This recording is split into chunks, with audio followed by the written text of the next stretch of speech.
Add Astro. Thank you for Add Astro.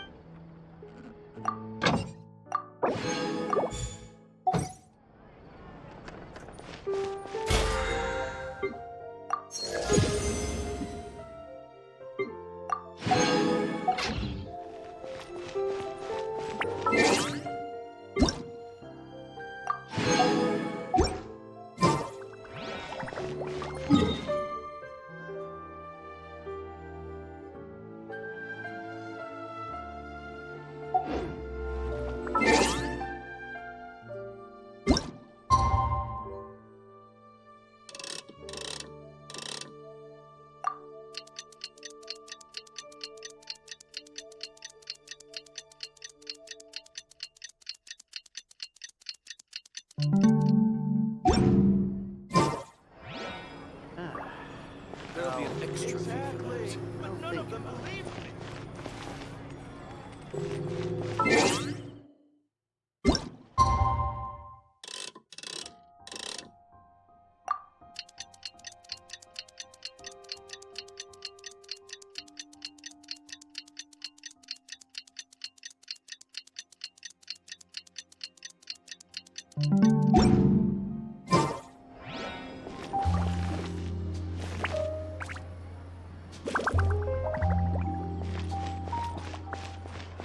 Things have been looking really rough for Natlan lately. There are more and more commissions from the Adventurers Guild, and they're all related to the Abyss. Just waiting around won't do us any good. Let's go and see if there's anything we can do to help. There'll be an extra fee for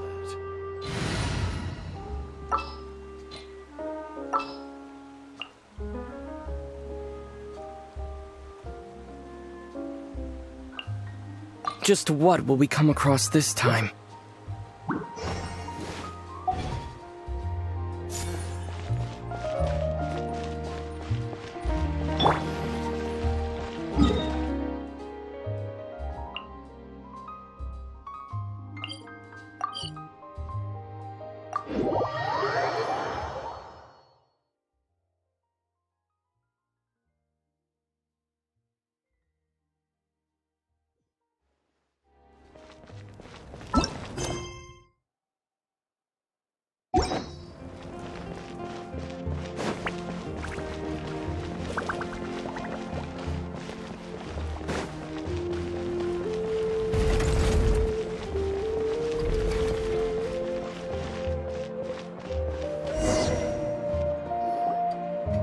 I see. Thank you so much. The Adventurers Guild has been overwhelmed these days. No worries at all.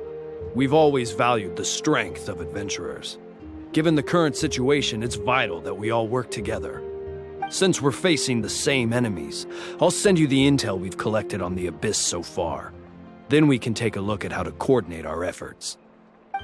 All right. Thank you so much. Hi, Catherine. It's us. Got any new commissions? You two have come just in time. I've got some good news. The Pyro Archon has finished assembling her forces and stationed them all across Natlan. Given how the Abyss has ramped up its activities lately, we can no longer afford to act only after receiving news of an invasion.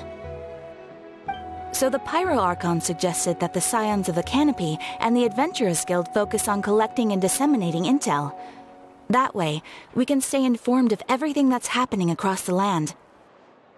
Once we receive word of enemy activity, we can notify the nearest camp and the stationed forces can take immediate action.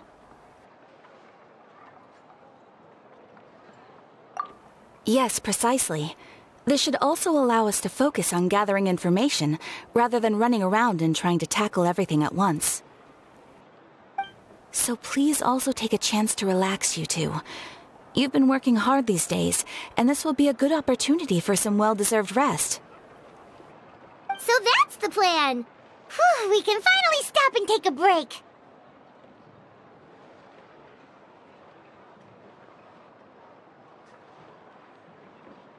Keeping Natlan safe and sound is our priority now. The more can wait! The movements of the Abyss are always unpredictable.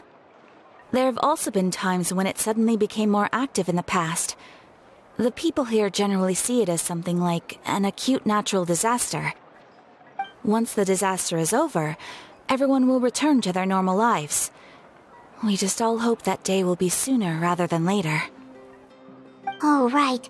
Most people have no idea just how bad the situation has gotten in the Night Kingdom.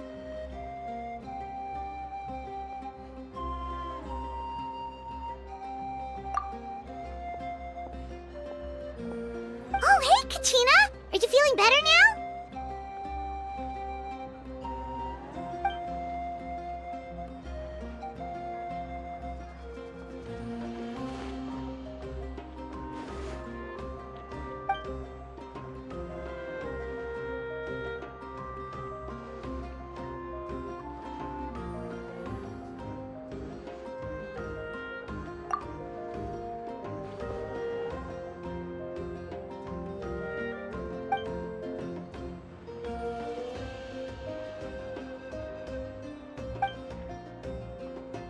Wow! So we'll finally get to meet Shilonen, the legendary forger of ancient names!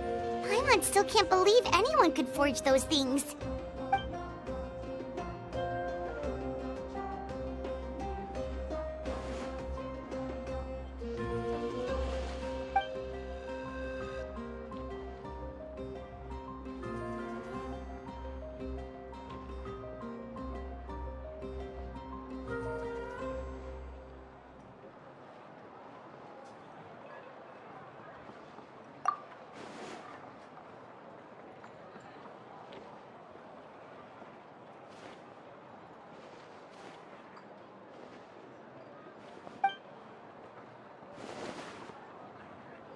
Hey, have some confidence in yourself, Kachina. After all, you're already a victor of the Night Warden Wars.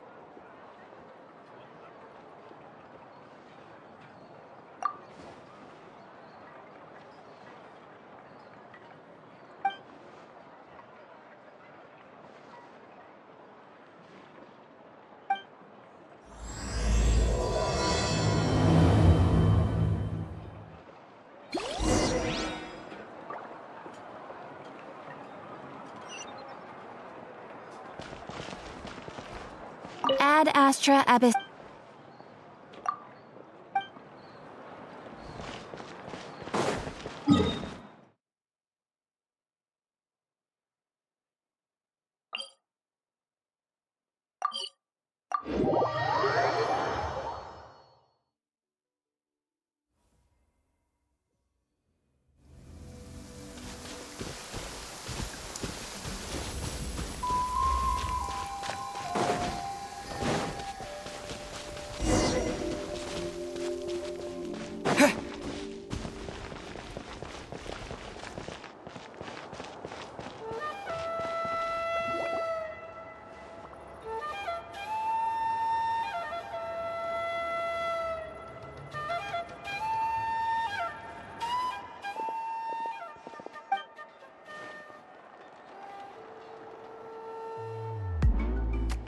Ah, yes, so I've heard.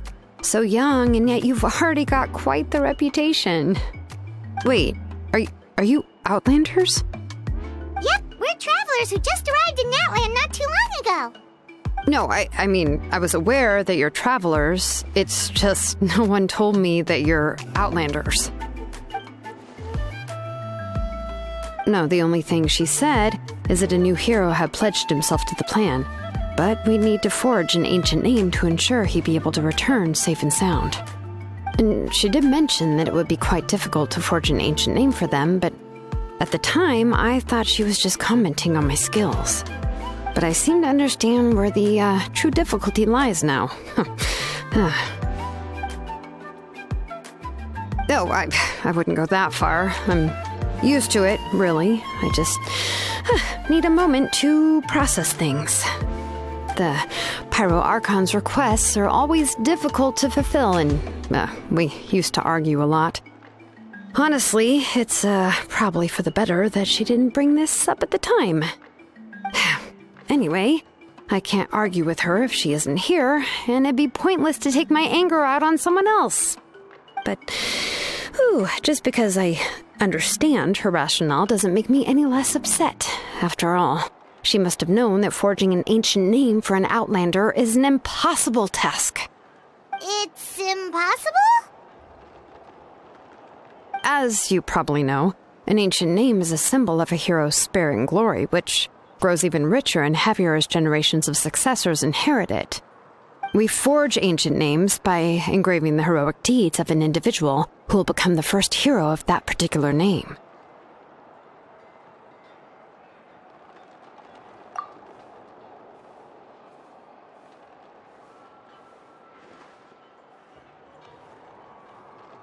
But they were all performed outside of Natlan, correct? Yeah, that's right. Then those deeds haven't been recorded by the Night Kingdom.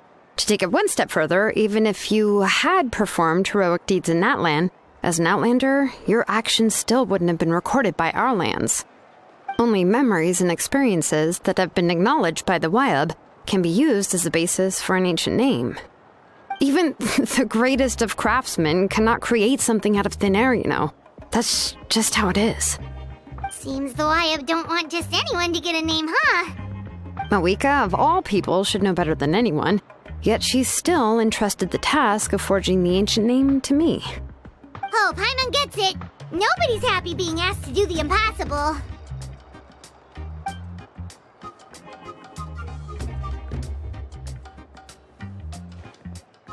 Ugh, don't remind me. Let's just focus on how we can pull this off. How to achieve the impossible. You mean you're already willing to accept the task? Well, what else can I do? What's happened is already done, and it's not like I can outright defy the order of my Archon. If she gave me this order, then she believes the ancient name is an indispensable part of her plan, and that I'll be able to find a way to make it happen. In other words, the order is an affirmation of my abilities. Whoa, not only has she accepted the task, but now she's looking for silver linings?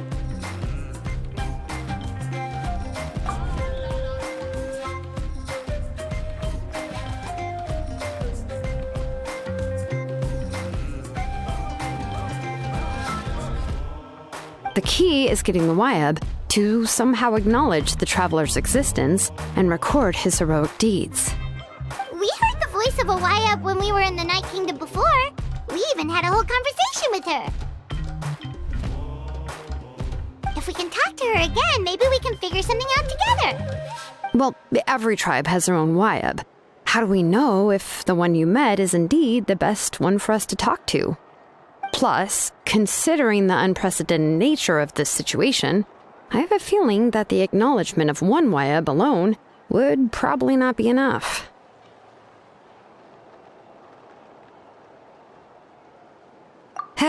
I don't know. That requires a level of knowledge that I do not possess. We need to find a consultant who's an expert on all things Night Kingdom and Wyab. The first person who comes to mind is Lali at the Masters of the Nightwind. The one we call Granny Eatstali. Oh, we've heard that name before. We used her spirit speaker stone to find Kachina's ancient name. A person who can make something like that must be pretty impressive. I'm sure she'd be able to help. Still, she's older now and quite eccentric. It's hard to even book a meeting with her, given that she's constantly holed up in her room and doesn't like to be disturbed. I've heard that to get her help, you have to be extremely patient with her and know how to keep her spirit up. I hate to break it to you, but...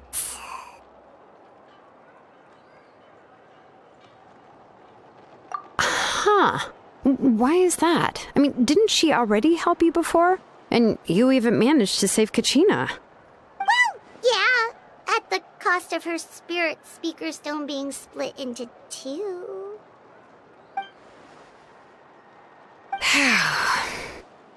Great going, Moeka. We're already off to a rocky start here. In that case, I guess your only option is to try to emphasize that this is an important order from the Pyro Archon. Hopefully, Seatlali would still want to show respect to the Archon. I'll also write you a letter on your behalf. If you can find someone to deliver it and mention some good things about you, then that should help too.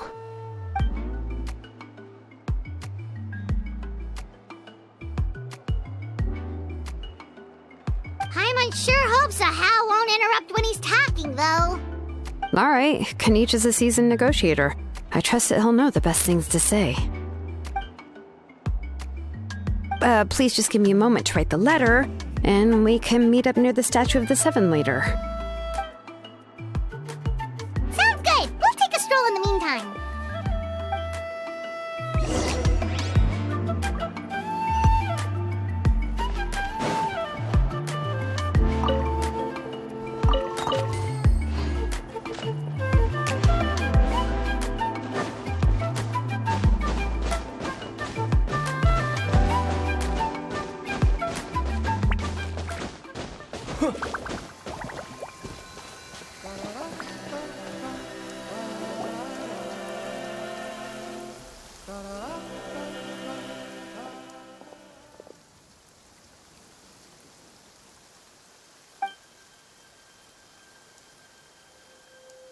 I'm sorry to put this on you, Kanich. It's just that you're probably the only person who knows how to deal with her.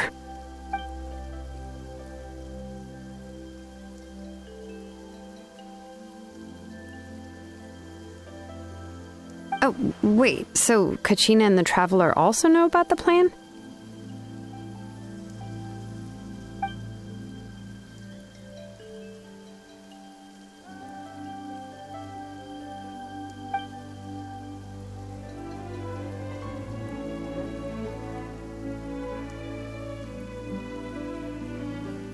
Right. She mentioned there are 6 heroes and that Shilonen is one of 4 that have already been acknowledged.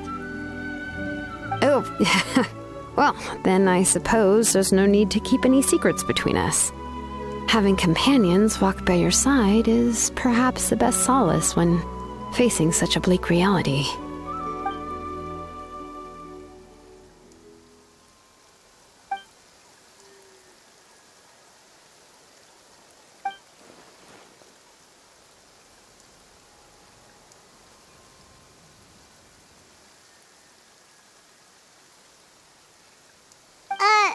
Lolly knows him too?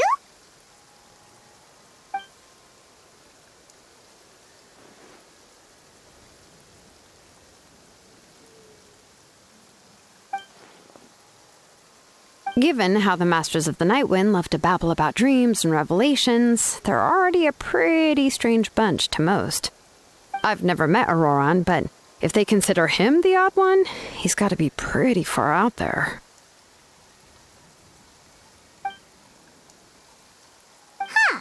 Makes sense. But Paimon wonders how Seatlali could be the first one to notice Auroran's disappearance if she spends the whole day in her room.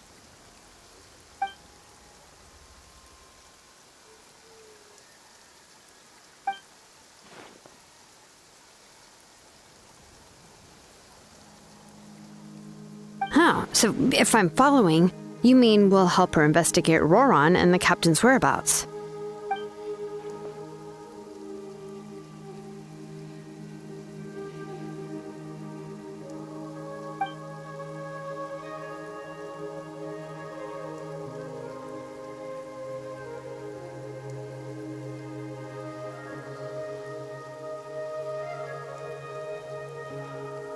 Yeah!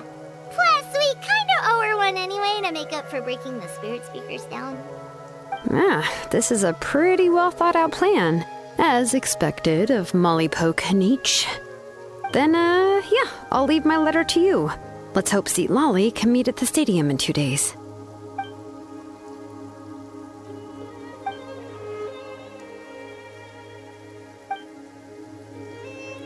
Okay, then let's part ways for now. I'll see you in a couple of days.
Oh, it's time to meet up with Shilonen. Let's ask her how things have been going.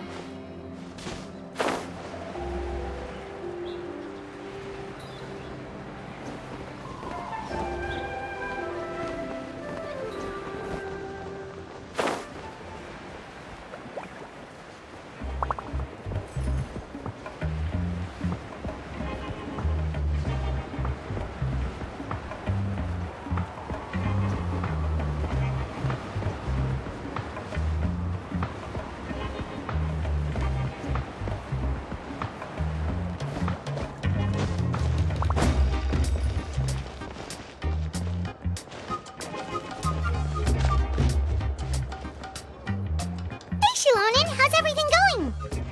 Oh, hi, Traveler and Paimon. I have bad news. Seat Lolly did not reply to our request, although I suppose I'm not too surprised. Huh? You mean she didn't even bother to give Kenichi a response? Guess she really does have quite the ego then. Yeah, well, she can be also quite eccentric, though she's one of the most gifted people around.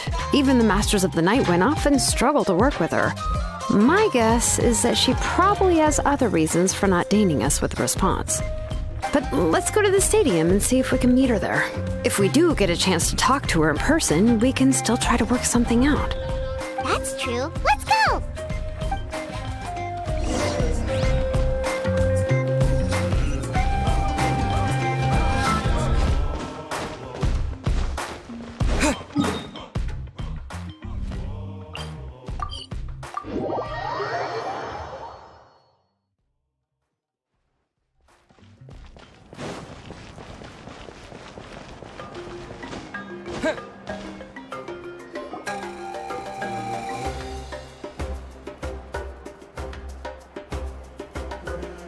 Paimon doesn't see anybody.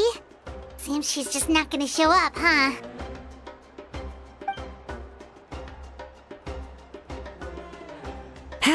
Well, we tried to be as considerate as we could, but she's under no obligation to help.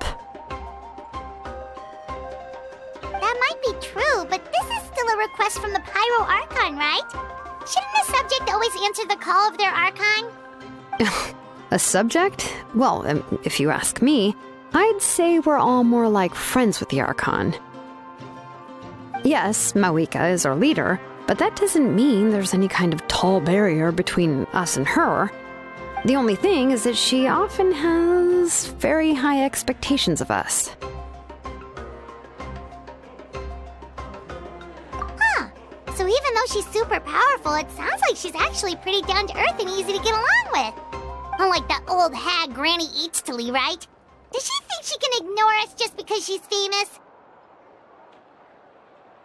You all talk about her like she's some kind of huge deal, but she didn't even bother to reply to our letter! Seriously, if she didn't want to come, she could at least let us know. If that's what aging does to you, Paimon never wants to get old. Oh, really? So, that's how you see me? Huh? Who's there? Who's talking next to Paimon? Oh, don't mind me. I'm just a disgruntled old hag, right? Come on, relax. I'm sure my bark's worse than my bite. Huh? See, Lolly. Wait, you're Seat Lolly? You're Granny Eatstily? Yes, Granny Eatsley. But emphasis on Eatsley, not Granny. You must know this trope from light novels, surely. They use it all the time. The young man who's actually the oldest person in the room. The girl next door who turns out to be a seasoned veteran. The wise sage who looks like a little kid. Oh, wipe that look off your face! You've seriously never seen an older lady that doesn't look her age? Okay, well, don't go thinking it's a trick either. See?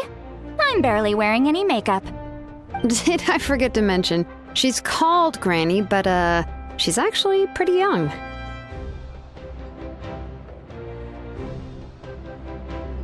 It was an honest mistake. I guess we've just gotten used to it. I'm sorry. So, how old are you actually? What? How dare you? Don't you know it's rude to ask a lady her age? Paimon really didn't mean to offend you, it's just that your case seems really unique. Oh, Paimon just wanted to apologize, but now she's putting more and more of her foot in her mouth. Really, Paimon just got a little mad since we thought, well, you were gonna leave us out to dry. It was my idea to invite you here, Seat Lolly. So if you're upset, you can just take it out on me. All right. I was only joking. I didn't mean to chastise anyone. There's really no need to take all this so seriously. If anything, I'm gonna feel awkward if we keep this going. I received Kenichi's letter and was planning to attend this meeting. Since I had already decided to come, I figured there was no need to draft a reply that simply said, "Understood." Besides, just showing up is the most important part, no? But, of course... It's also natural for people to get held up by one thing or another as they're trying to leave the house. It certainly was a bit awkward to see that everyone else had arrived before me. At first, I was thinking of quietly sneaking over, but since you were already here waiting for me, I started to think about how I should phrase my apology, only to hear you all talking smack about me.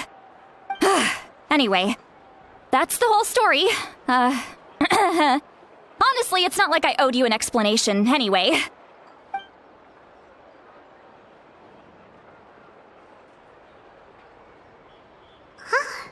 What's with that expression? Was she feeling embarrassed just now?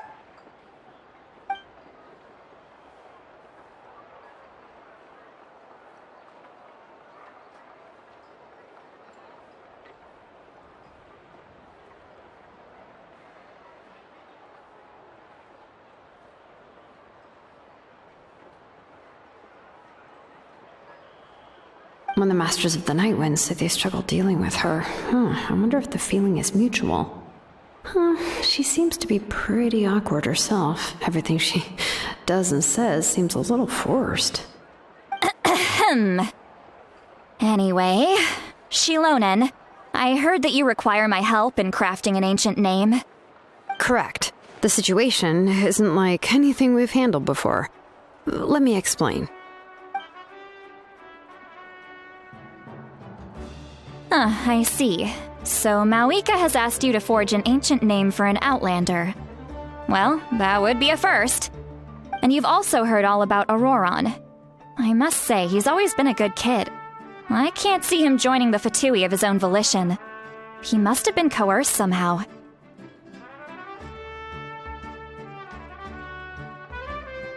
Yeah, that's what we came here to ask you. We'll help bring Auroron back if you help us solve the problems of forging the ancient name. What do you think? I suppose I'll just call you Traveler for now. Traveler, come here. Let me take a good look at you.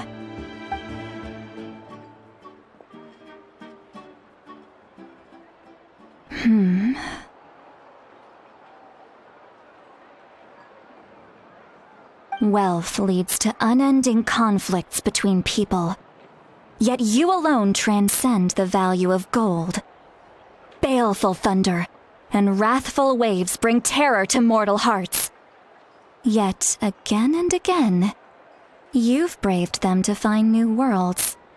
O weary yet free soul, even the most verdant leaf in the forest will pray for your happiness and safe passage.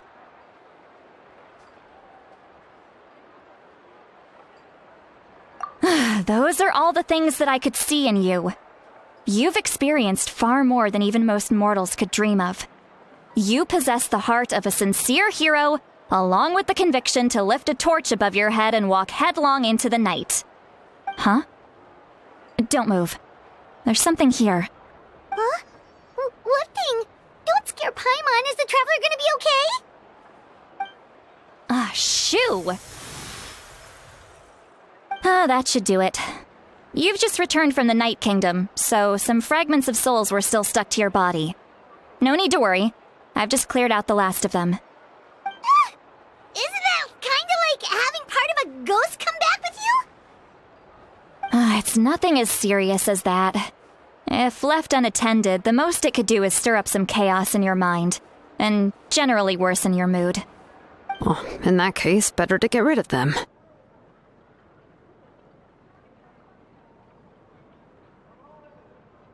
It was nothing. Shilonen, let's follow your proposal. Once you've brought Auroron back, I'll take you to see the Lord of the Night. The Lord of the Night? But don't we need to talk to the Wyab of the tribes? Something this important is beyond their jurisdiction. Only the Lord of the Night can decide whether we can grant an ancient name to one who does not hail from our lands. The Lord of the Night is an ancient entity that rules over the entire Night Kingdom, constantly borrowing the power of the sacred flame to combat corrosion from the abyss. Oh, so you're basically saying it's even more powerful than the Wyab of the tribes. Well, that sort of makes sense, being the lord of the entire Night Kingdom and all. Not exactly. It's not so much that one's more powerful than the other. But never mind. That's not important. It would take too much time to explain. Just listen carefully to what I'm about to tell you. The Lord of the Night is currently in a deep slumber, and we can only communicate with its consciousness while in a trance. In other words, in a dream.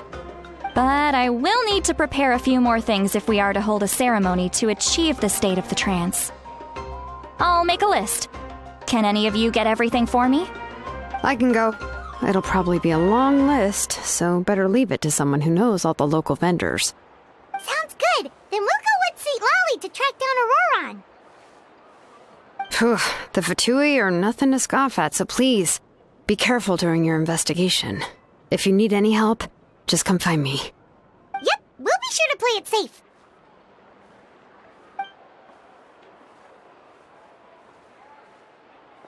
All right, now it's time for us to catch that brat and bring him back. I'm sorry I made you wait earlier. It was actually because I decided to swing by Auroron's place to look for clues. He has always lived alone, and I found a broken jar in his house.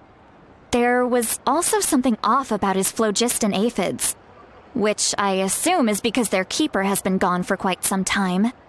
And interestingly enough, I saw some slash marks in the house that did not match any of our local weapons. My guess is they were left by Snezhnayan arms. Oh, sounds like the Fatui broke into his house and took him hostage. But why would they kidnap a kid who just spends his days living in the country and raising aphids? He's only in his 20s. What would they want with him?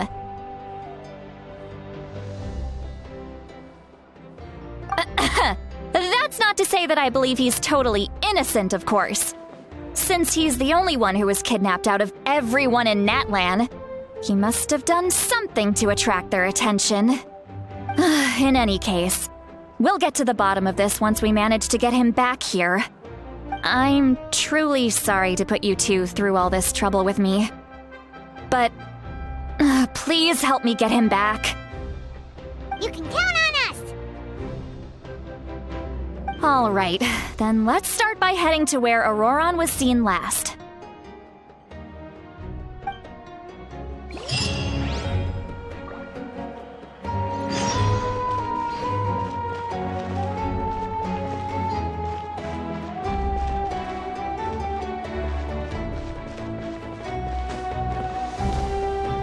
Can't use that battery.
This is the spot.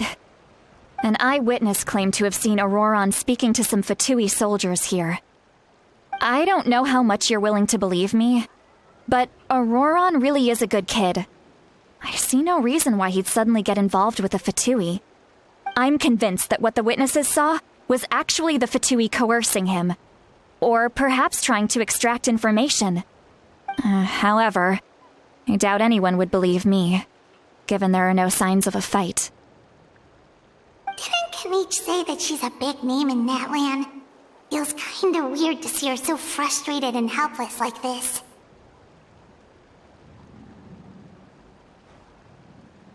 Auroron? Well, he was left at the side of the road as an infant, and the people of the tribe took him in. You could say that everyone had a hand in raising him. He learned a lot from us, and once he reached adulthood, he built himself a house out in the countryside. He spends most of his days growing vegetables and raising aphids, living off of what he harvests from the garden. He's always been such a good kid. He would even get his friends to deliver whole bags of fresh produce to my place.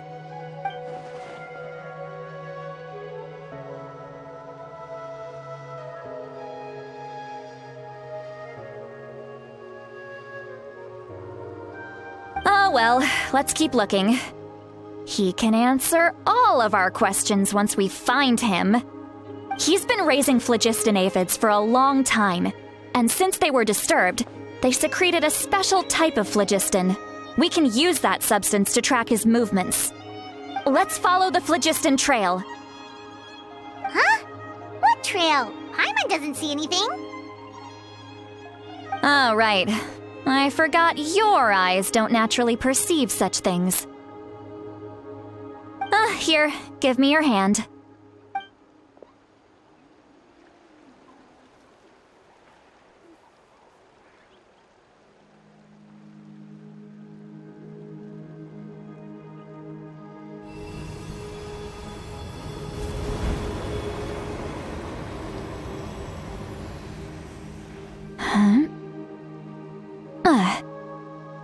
How about now? What do you see?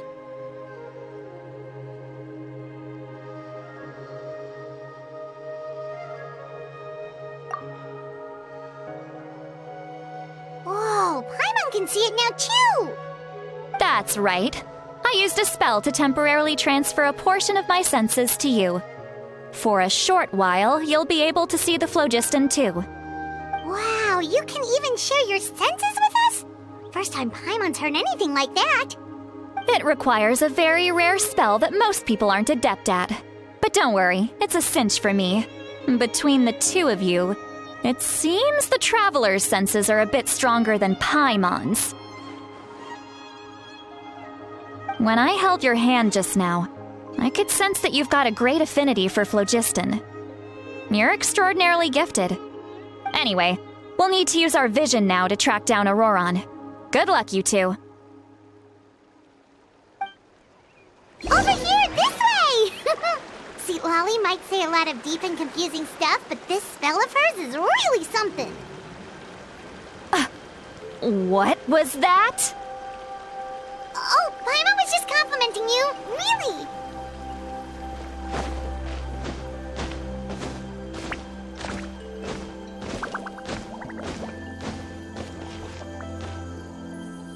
What does she mean by deep and confusing? As far as elderly shamans go, I'd say that I'm already pretty easy to talk to. Is there any other old hag who's as fluent in the language of the youth as me? But is my way of speaking still not trendy enough? I've already tried my best to match their speech patterns, but given the looks on their faces just now, or perhaps I'm still not fashionable enough? But that can't be, right? Don't tell me they're still getting the impression that I'm super old-fashioned. Huh?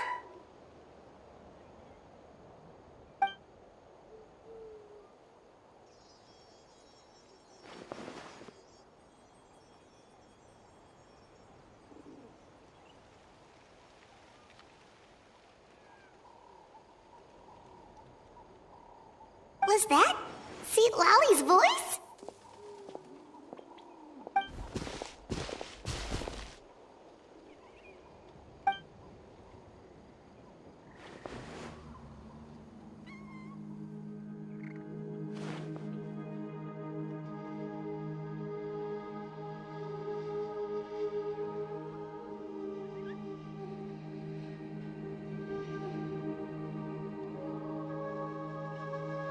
Now that I think about it, it's a good thing I found some helpers this time.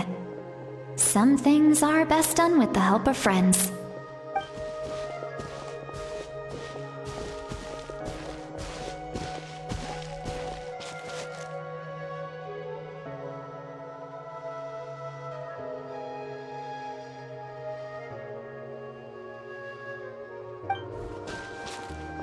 Oh? They appear to be feeling quite confident. Looks like our work will go smoothly.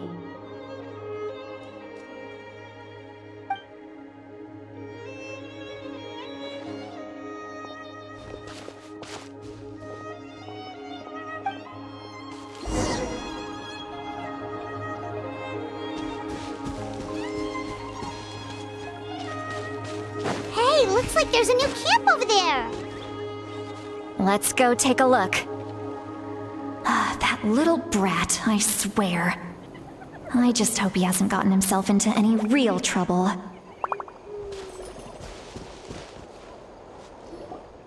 Yep, judging by Paimon's experience as a guide, it definitely looks like people set up camp here. Wait. The phlogiston here is a bit odd. Let me see. Paimon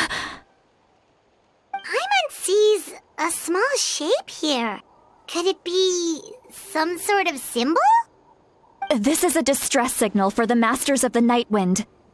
Only someone from our tribe would recognize it. So Auroron was indeed being threatened. We've got to find him, fast. Leaving such a subtle mark implies that he was trying to be discreet. In other words, he was probably under the Fatui's watch. If they notice us, we can just charge in and fight them to the death. But what if my darling grandson is also there? I can't have him caught in the crossfire. No, I've got to be careful. Otherwise he'd get hit as well. How annoying. No, I've got to stay calm and keep my composure.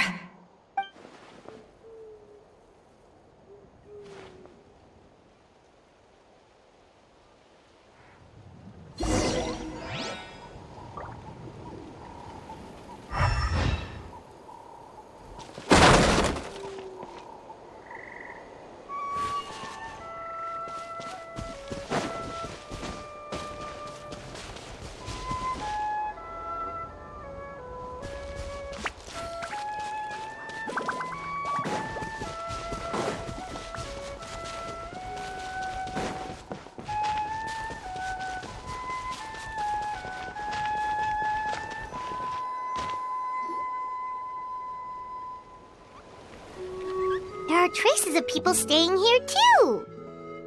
Wait a second. The phlogiston around here is jumbled up. I can also smell a mix of elements in the air. Pyro, electro, and some other elements as well. Kanich told us that you were super amazing. No wonder you can sense so many more things than us.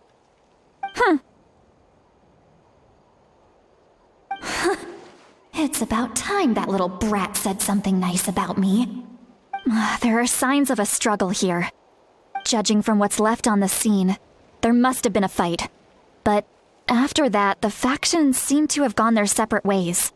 Both the phlogiston and the elemental traces in the air support that. Do you still remember the little mark we found before? Paimon's thinking, what if Auroron wanted to leave another distress signal, but was caught by the Fatui?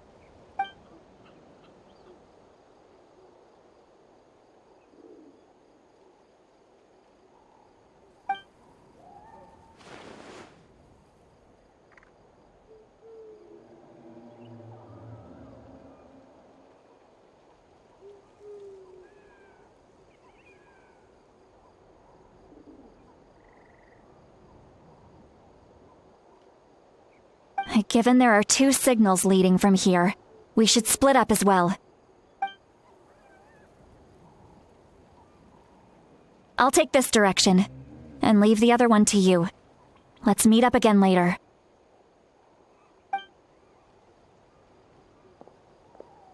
Roran, what the heck were you doing? It's one thing to trouble me, but now I had to bring other people into this as well. You little brat. And off she goes! Traveler, did you hear all of that as well?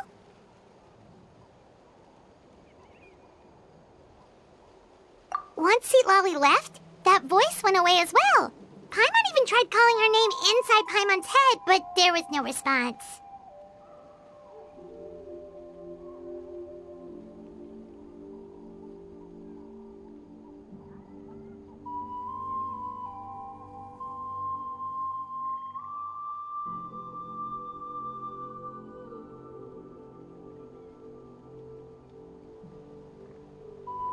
So you were thinking the same thing! Paimon also thought that if we could hear what she was thinking, then she could probably also hear what we were thinking in our heads.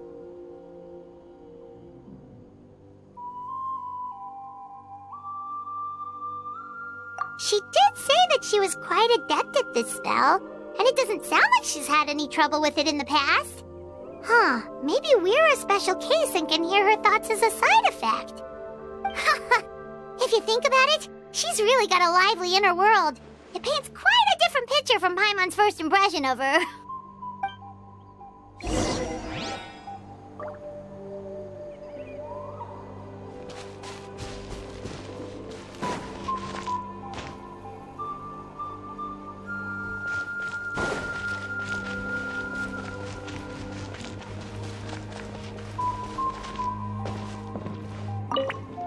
Don't think there's anything here. How about we check out somewhere else?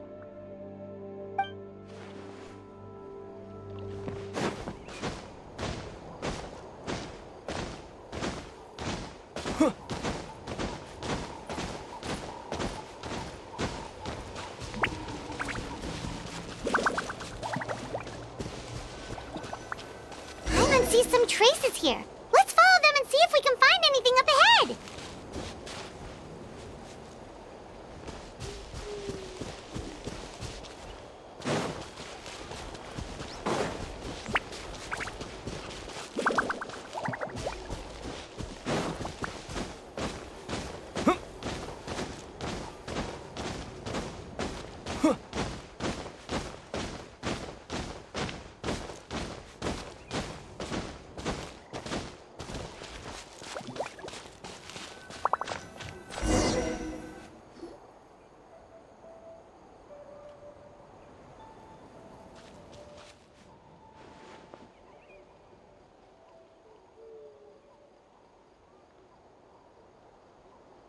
Did you find something?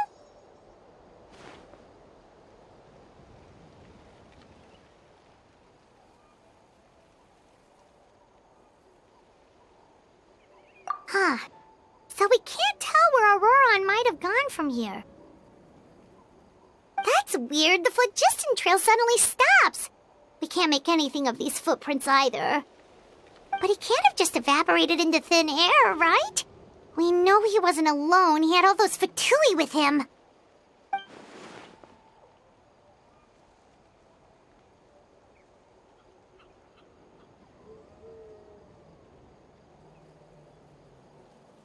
So, you can hear the sounds of the wind from beneath the earth.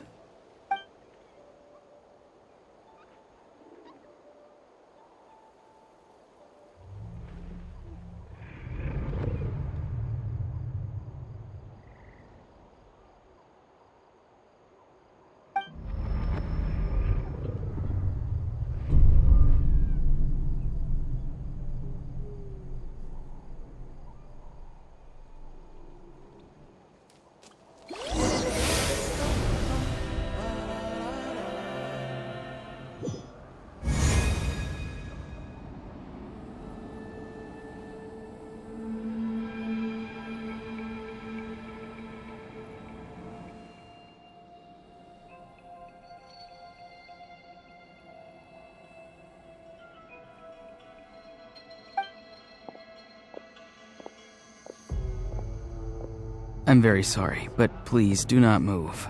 I have no desire to hurt you. I apologize that our first meeting has to take place like this. It's just that you're much like one of those animals with ears that perk up as soon as it senses danger in their environment. And given your combat proficiency, I would not have been able to gain an advantage over you if you were anywhere else in the world. However, you're now in the Night Kingdom, a familiar domain to the masters of the Night Wind. Hello, traveler. I'm Auroron, the one you've been searching for.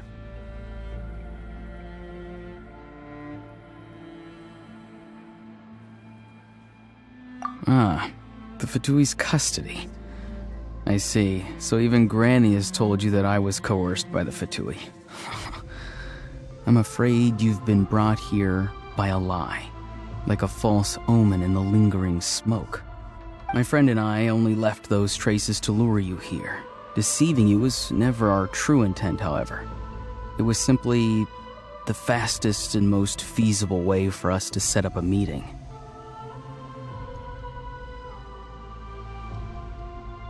Greetings, traveler from afar. Be careful with this traveler. His soul is temporarily restrained by us, and it appears to have become more fragile in the process. It's taking all my concentration to hold on to him. It was I who tasked Auroron with leaving the traces to lead you here, and I who used the Master's ritual to bring your soul to the Night Kingdom.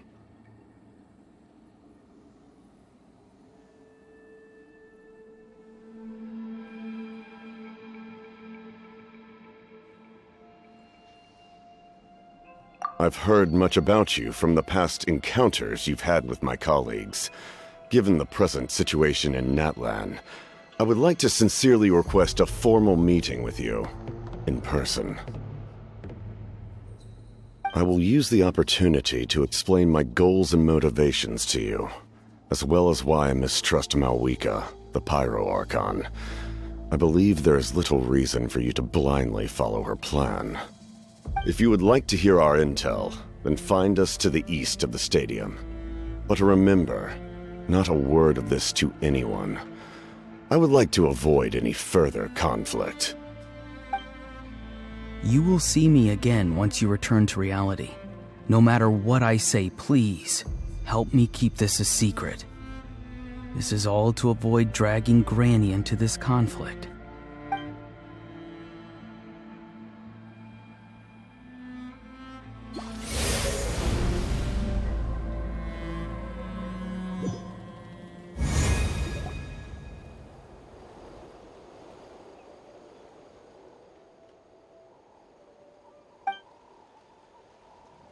Hey, what happened just now? You suddenly collapsed and stopped responding!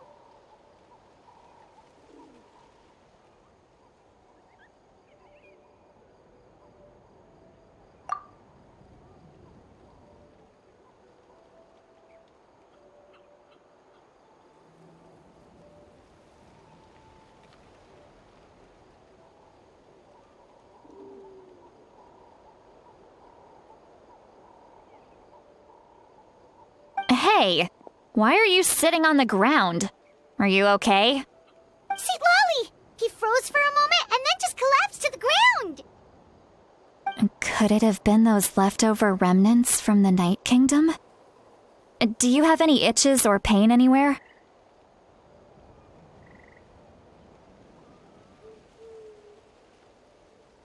Don't worry. We can take a short break. Sorry, I know I asked for your help. But had I known you were feeling unwell, I wouldn't have taken you on this trip with me.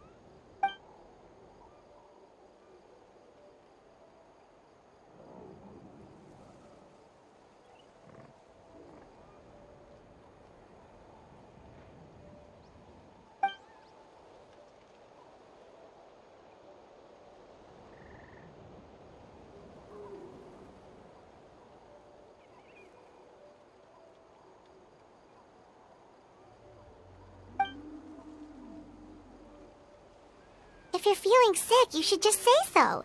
See, Lolly should be able to, exorcise any ghosts or weird stuff that you picked up in the Night Kingdom. A seasoned traveler must know the importance of not pushing yourself beyond your limit. If you need anything from me, just say the word. In any case, let's take a bit more time to rest now.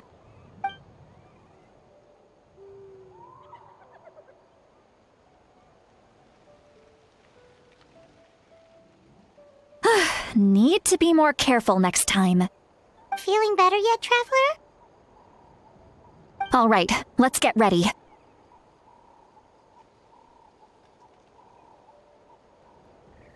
I followed my phlogiston trail earlier to a stronghold guarded by soldiers. I have a feeling that Auroron is probably being held inside. Oh, so it's close by. Then let's head over right away.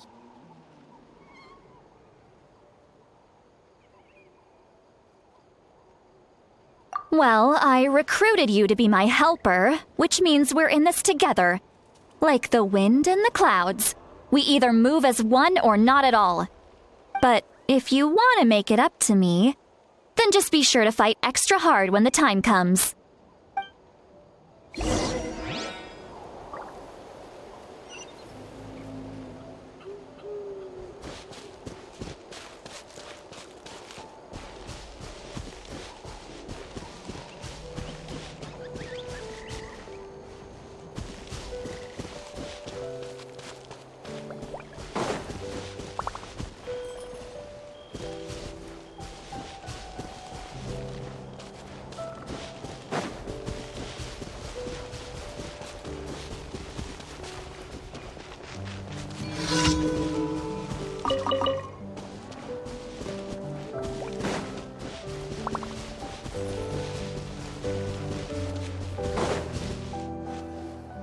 Look over there.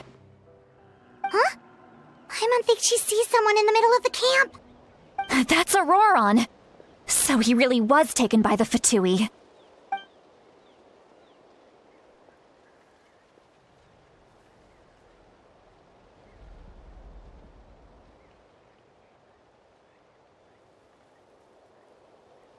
All right, we'll take the lead.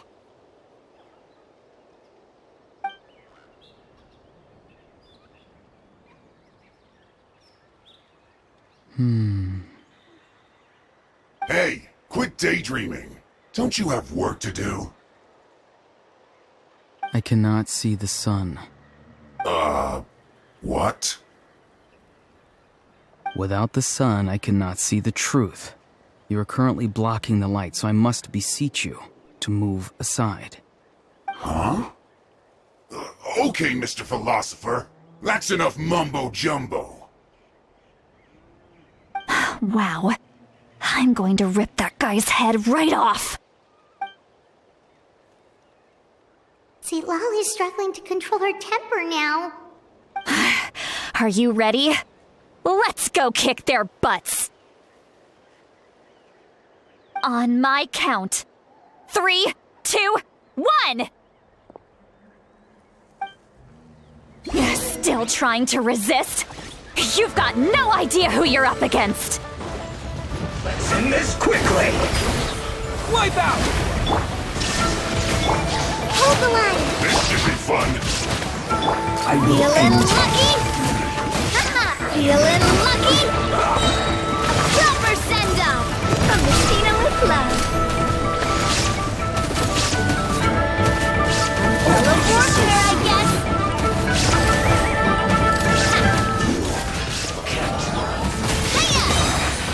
I guess this is it. Let's move. Don't be a killjoy. Proper We've only just send-off. begun. I see Feeling something. lucky? That's fun. Rest and rebuild. Auroron! Granny! Paimon knows she's called Granny Eats to Lead, but it's still kind of weird hearing someone actually call her Granny. And greetings to you too, Gramps.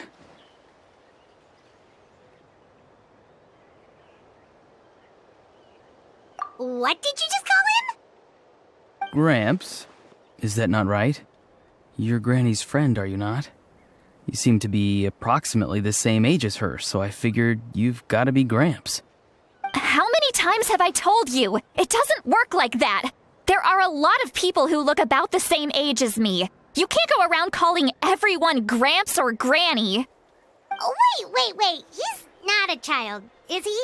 Don't tell Paimon he's one of those people who look like an adult but are actually only 8 or 9 years old.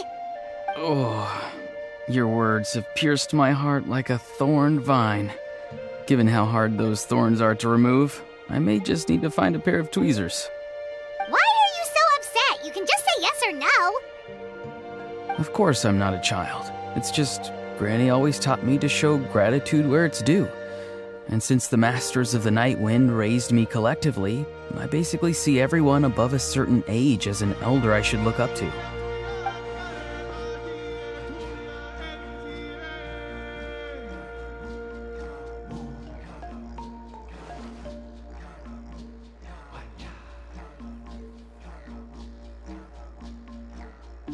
Exactly. But if you keep that up, then everyone's going to be your senior. And do you think saying all of this is gonna save you from a scolding, Auroron? Haven't I told you 100 times since you were a kid? Heed the 3 warnings.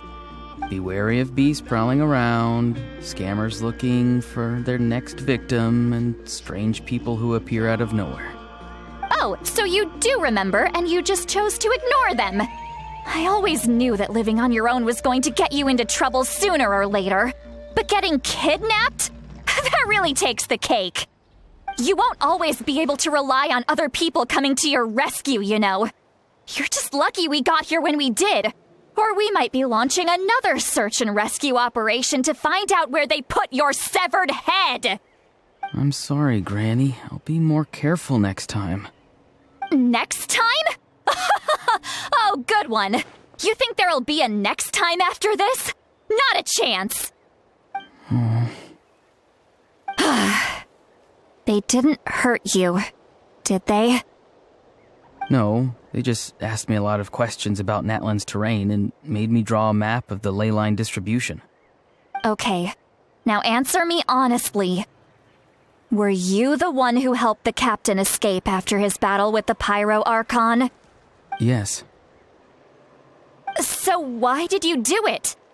Because they said they would need my help from there on out. They also said that if I refused, they'd just come to you, Granny, and they'd already figured out a way to make you do their bidding. Hey! I'm no ordinary Granny! Would they really dare to come after me? And you! Did the gods give you a brain just for you to not use it? Did you really believe everything they said at face value and not stop to think? Thankfully, the Pyro Archon only asked that we find the mysterious individual from the Masters of the Night Wind and didn't slap your name on a wanted poster. Don't think for a second that she doesn't know what's happening. Even if the truth that you see will soon manifest into reality, there is still no need to preemptively panic. Have you forgotten the words that I've taught you? I'm sorry. Forget it. We can submit the details of this camp and the defeated Fatui as evidence of your innocence. Let's clean this place up and get back to the city. Auroron, you better remember this lesson well and seriously reflect on your actions. Also, once we return to the city, come to the speaker's chamber with me. I'll need you to explain everything. Sounds good. Should I bring some of my homegrown vegetables as well? Your vegetables? Yes. I grow a lot of fresh produce in my garden. I hope the Pyro Archon won't be too picky about the selection. Now's not the time to be thinking about that. If you do come face to face with the Pyro Archon, the first thing you should do is... recite the 3 warnings. Huh? No! You should emphasize that you were not in cahoots with the Fatui! How exactly did the Masters raise this guy? Oh, right.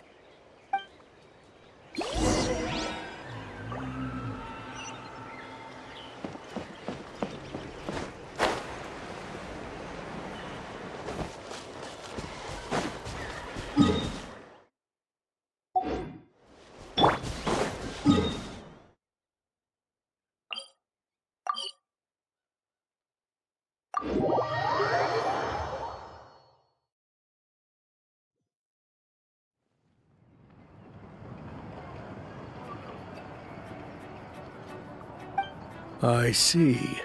So Auroron came to the captain's rescue because he promised to help him in exchange for Citlali's safety. That's right. I'm sorry. Now that you know Auroron was only trying to protect another member of his tribe, could I ask you to petition the Pyro Archon for her forgiveness? We'll give her a full report. We'll let you know once she's reached a decision. Will I need to stay here? Technically, yes. But if Miss Citlali is willing to serve as your guarantor, then we can release you from custody. Sure. I'd be happy to do that. I don't have any more time to waste here. I still have other things to do. Understood. Thank you very much. Mr. Auroron, please report back to the Speaker's chamber as soon as you've received notice of the Archon's decision. I understand. Thank you. And thank you too, Granny. Whew. Well, at least you won't need to hide your face anymore. Traveler, Paimon, thank you very much for your help. And don't worry, I haven't forgotten about my side of the deal. Once Auroron is settled, I'll go talk to Shilonen and get started on forging an ancient name for you. Oh, thank you!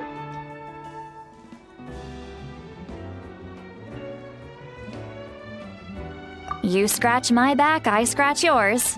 It's as good as done. You can just go twiddle your thumbs or something while you wait for the good news. Bye for now. Come with me, Auroron. We've got to find you a place to stay for the night.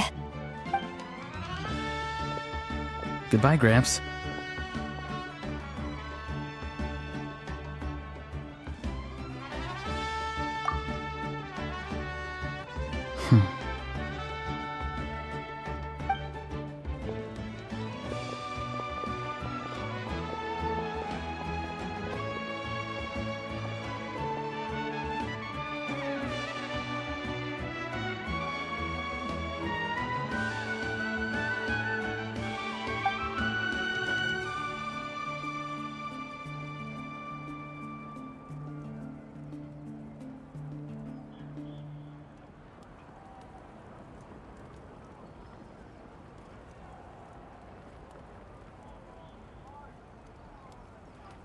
We're finally done. Alright, it's time to find some grub.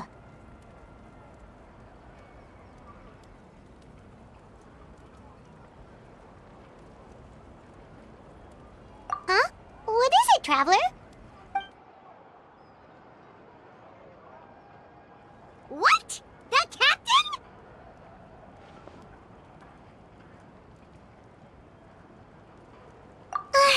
Sorry. Paimon just didn't see that coming. So you really saw him in the Night Kingdom? And he didn't attack you? Oh, that Auroron, what is he up to?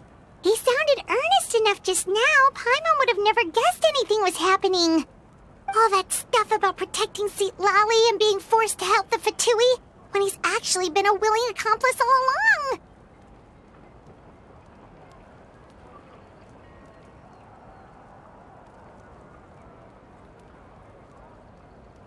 Yeah, you're right.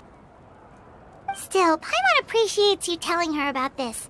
Paimon will support your choice no matter what, so if you want to go, we can go together. We still have another whole day before the meeting, so we'll just meet with them when the time comes.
Weird. Paimon doesn't see anyone. Oh, please don't let this be a trap.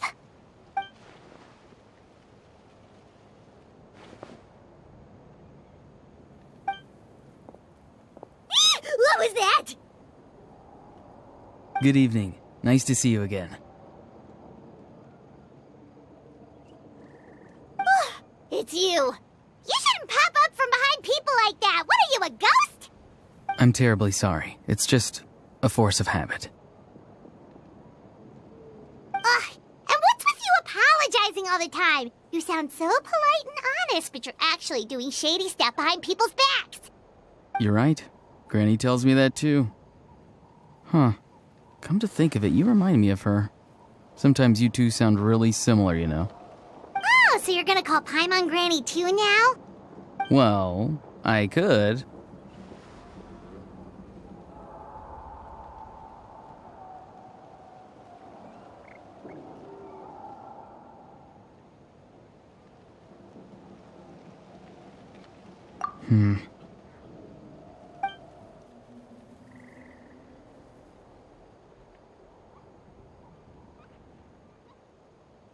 It's all clear. Over to you.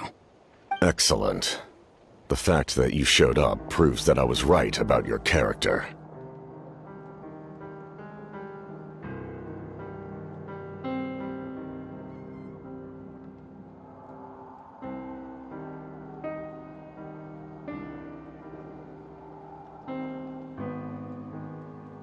Yet, there's been a lot of talk about you.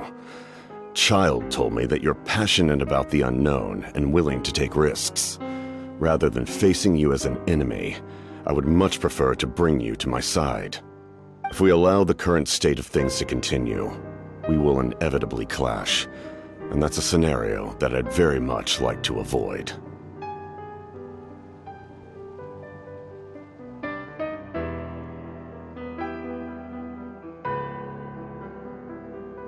I've long heard of your exploits across the nations.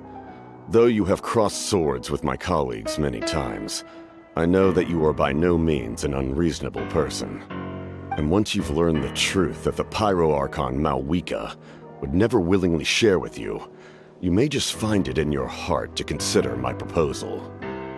I assume you've already been informed of the Pyro Archon's plan. In order to defeat the Abyss and save Natlan, she still needs 2 more heroes to appear. Wait, how did you know that? Never mind. Guess that's not important now. I've long kept a close eye on her plan. To be frank, it's an exceedingly risky plan. Will the heroes really appear? And even if they come to her, will their power be enough to drive the Abyss back? If any part of the plan goes awry, all of Natlan, even all of Teyvat, will pay for her mistakes. Now, you may have been led to believe that this is the only plan available to her. But what if I told you she's had another emergency plan all along, the details of which she has chosen to keep hidden from you? An emergency plan? Yes. A way to keep Natlan intact, even if her original plan fails. But given the painful cost of its execution, she has chosen to keep it as a mere backup plan.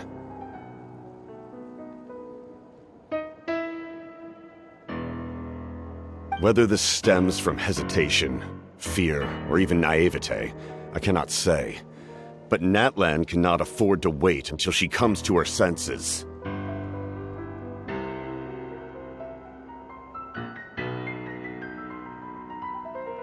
My fear is that given the enormity of the decision, she will be reluctant to confront the dire reality we face until it is too late. There will be no time left to execute the backup plan, and all of Natlan will be lost to the abyss. We have to make the decision for her, here and now.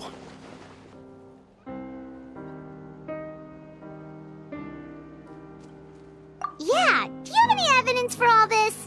Just telling us a bunch of scary stuff isn't enough, you know. Besides, wasn't it you who tried to seize the Gnosis for the Tsaritsa plan?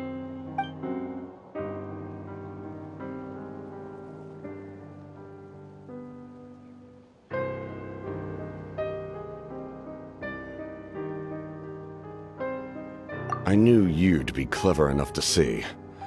That's right. I did not seek the Gnosis for the Tsaritsa. Since I was defeated in battle, I must put to rest my thoughts about the Gnosis. But even so, my desire to save Natlan remains unchanged. And now, I have found a new way to solve the crisis. We can implement it immediately if we reach an agreement.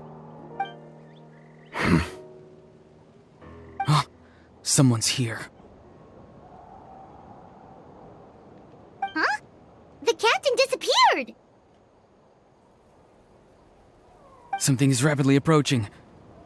Oh no. Something? Bad news, chump! It's your granny! See, Lolly? When did you get here? I knew something was amiss after we were separated. Hidden ceremonial tools, an unconscious traveler. I must say, I'm very curious about what you're up to. How dare you go behind our backs like this, Auroron? Colluding with the Fatui? Really? Oh, here we go again. Cat got your tongue, huh? You really think you can avoid a scolding just by staying quiet? I'm not trying to avoid anything. Oh, and now you're talking back. Well, go on then. Explain yourself. What the heck are you up to? I'm sorry, Granny.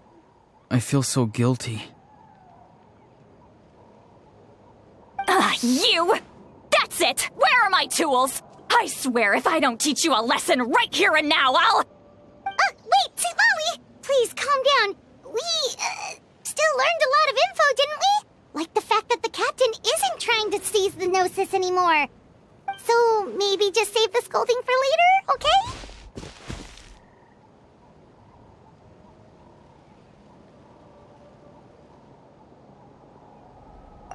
Listen well, Auroron. You're only getting out of this now because of the Traveler's plea. This isn't over. You hear me? You're right, Traveler. Let's go. We can discuss this more back in the city. You two keep an eye on Auroron for me, okay?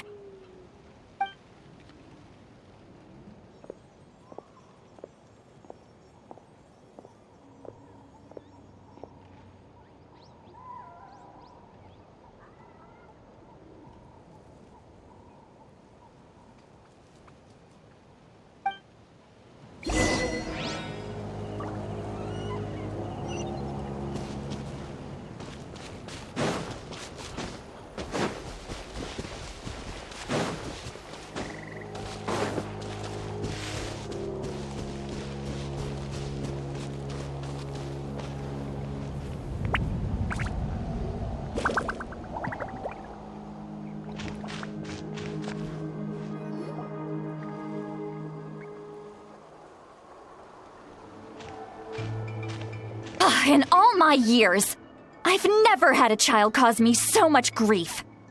Do you seriously not see what's at stake here? You've got a head on your shoulders, Auroron. Use it! Why did you help the captain? And I want the truth this time. No answer? Think you're being smart? Then let me ask a different question. What does the captain want? What is his purpose in Natlan?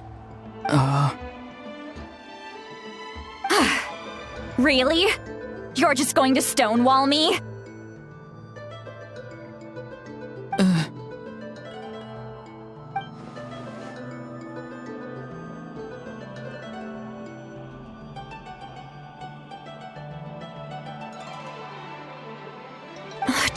Use your brain for a second.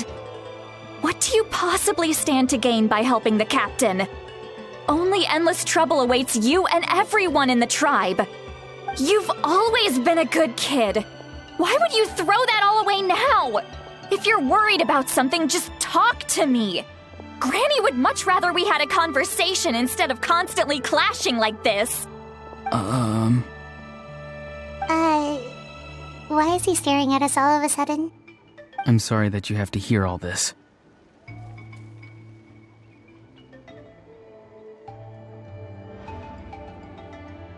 Indeed.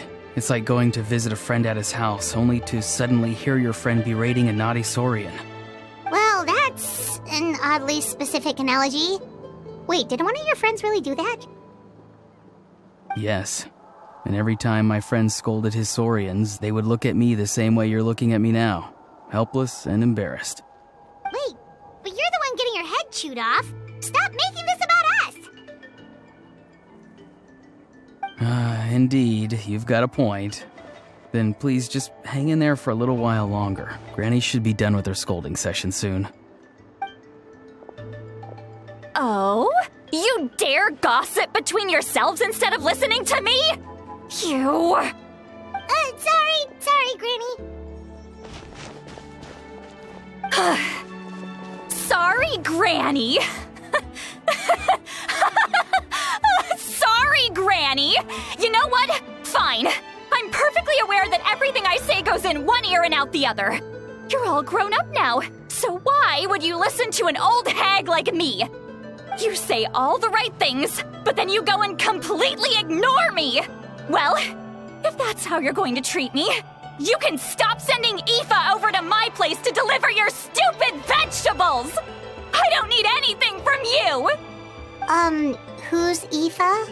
A delivery person? That's irrelevant. The point is, he hangs out with this kid, so he must be no good. You kids get to a certain age and suddenly act like you know it all. There's nothing I can say to get through to you.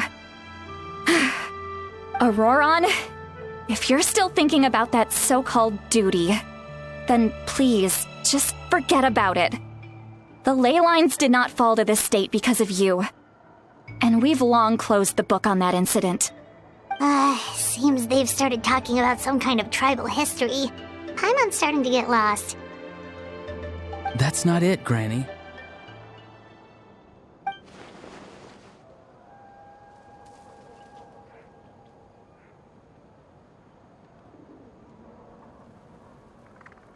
I know you tend to get down on yourself when you're upset, but I can tell I really hurt you this time. All I can say is I'm sorry. His voice. Auroron! Where have you gone? It sounds like he's somewhere super far away, but isn't he right here in front of us? I'm really sorry. It's up to all of us to do everything we can to save Natlan. So I've got to go. Get back here this instant! Auroron! What is this? Powder from plant spores? Is that the trick he used? What just happened?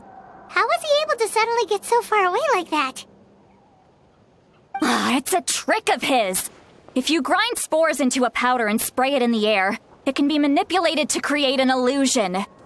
He pulled it off flawlessly. He must have put a lot of time into perfecting it. Don't tell me that's how he's been hunting in the fields these days. Couldn't he have picked up something more useful? Little brat. That's it.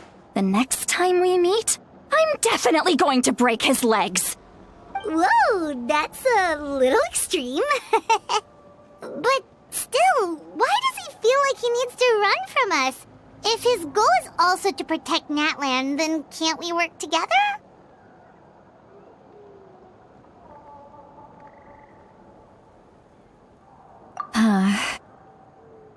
I'm sorry for interrupting your conversation with them earlier.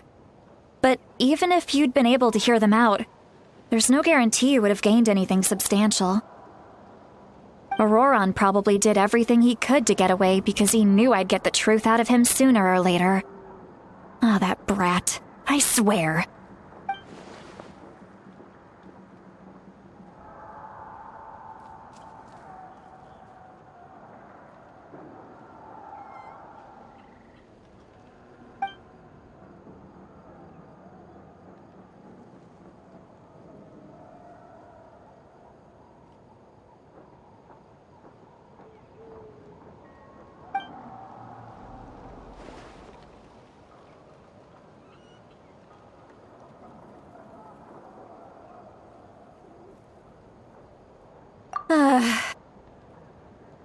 We've got quite a long walk back to the city. Let's take our time. It'll give me a moment to figure out how to explain all this.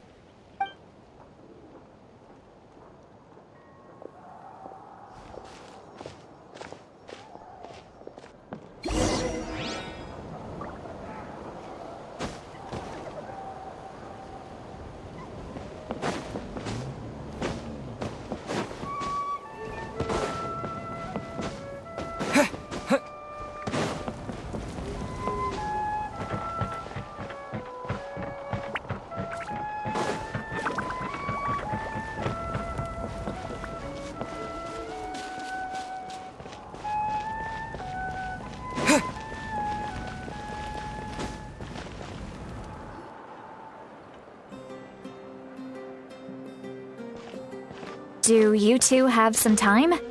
Feeling hungry? How about we get something to eat? Oh, right. It's been a while since we last ate. Now that we can relax, Paimon just realized how hungry she is. Then let's go. We can find somewhere to sit down and talk. Food and drinks are on me.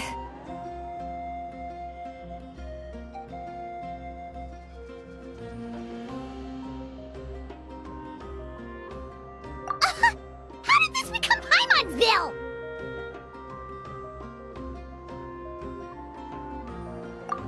Sweet Lolly looks quite down on herself. Alright. It's on Paimon this time. What's one meal to the best guide in Teyvat? So you can just sit back and enjoy, Sweet Lolly. Paimon will take care of it. Hey, come on now. You won't even let me take you out for some food and drinks? I just wanted to treat you to a meal. Are you sure? We can save you some Mora. Mora is the least of my concerns. Besides, we're definitely due a meal after all the time we've spent together. Let me get this one.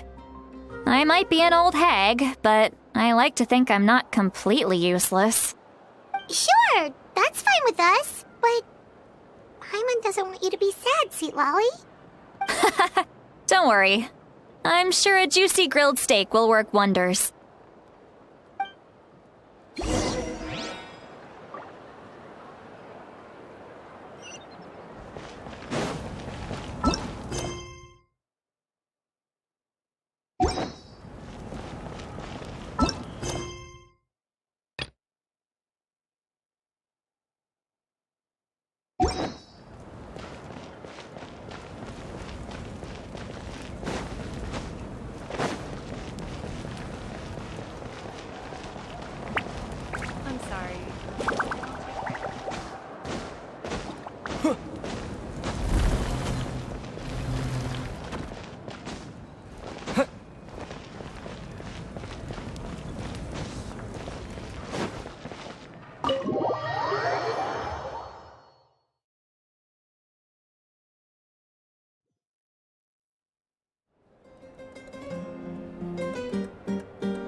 What are you looking at? Do you see two people standing by the door?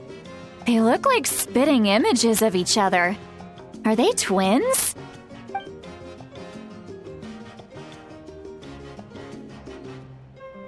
But Paimon only sees one person there. Huh? How could that be? I guess my mind isn't as sharp as it used to be. Give me another bottle, boss! Do you think she's drunk?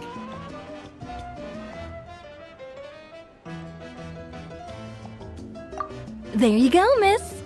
Oh my, it's not every day you get to see Granny Itzley here with some friends. Not to mention ones who've made a huge name for themselves recently. Oh, so you've heard of us? Of course I have. Aren't you the ones who saved Kachina and brought her back?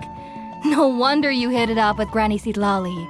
She wouldn't spend time with just anybody, you know. I don't even remember the last time I saw her with a new friend. Wait, so you call her Granny too? Well, given our ages, it'd probably be more accurate for me to call her my great-great-granny. She's one of the most famous people at the Masters of the Nightwind. Most days, hardly anyone even dares talk to her. Huh? Gossiping about me right in front of my face now, are you, Chonka? Oh, please, Granny, I wouldn't dare. I'm just beyond happy to see you bring over some new friends. After all, any friends of our regulars are sure to be great customers too. All right, that's enough. Go on now. I'm sure the other customers would like to talk to you as well. There's no need to keep staring at me.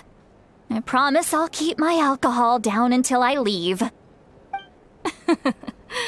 Well then, you have my thanks.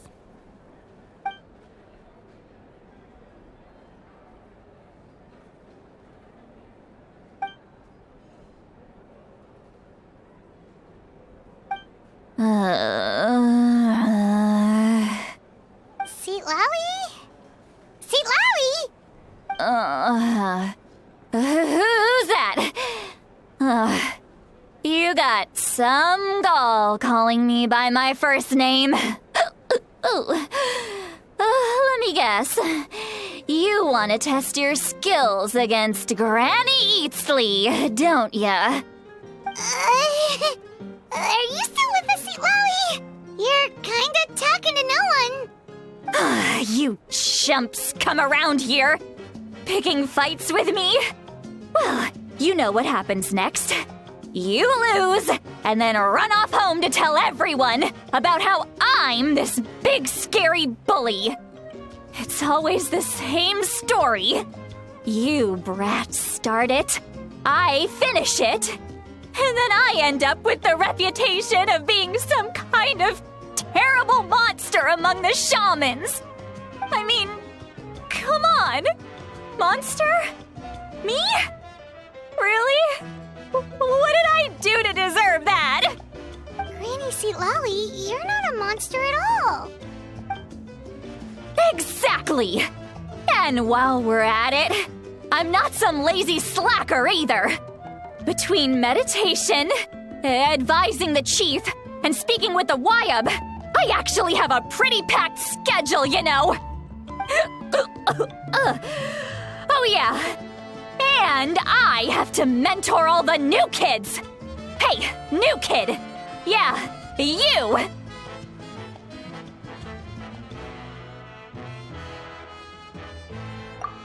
Don't play dumb. Didn't I teach you how to find phlogiston? You see? I know my stuff. I'm a good teacher. You tell him.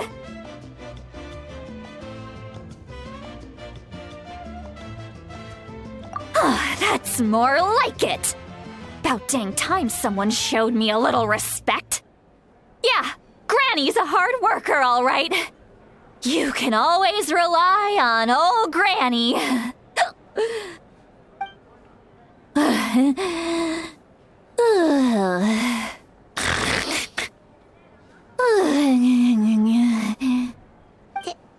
Did she just fall asleep with her eyes open?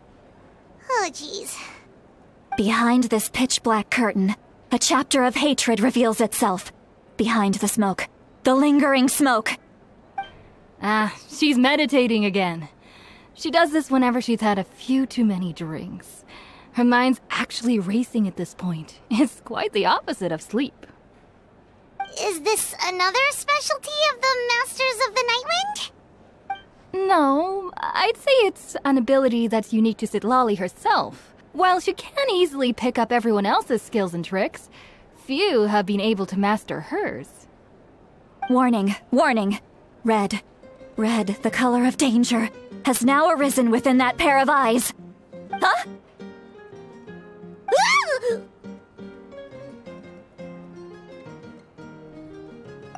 Traveler? Paimon? What's wrong? I'm gonna hurl. Hang on, just keep it in. Phew. Okay, it's passed. That was a close one. You had Paimon worried. Paimon really thought you were about to barf all over the table just now. How embarrassing. I'm sorry you had to see me like that. That's never happened before, I swear. I've never thrown up, not once.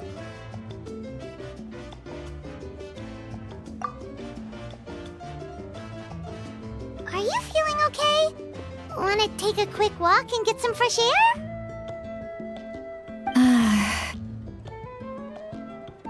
There's so much that I want to say, but I can't. Why not? Of course you can. Just say whatever's on your mind. Please, Paimon, it's not as simple as you think. We've only known each other for a few days, right? What would you think of me if I were to start dumping all of my complaints on you after we've only just met? Oh, Paimon gets it. You're hoping that we wouldn't think less of you no matter what you're about to say. No, that wasn't my point at all. Seriously, don't you youngsters know anything about shame? I'm talking about shame. I've lived all these years and still can't get rid of it. Surely you know the feeling too? Actually, about that.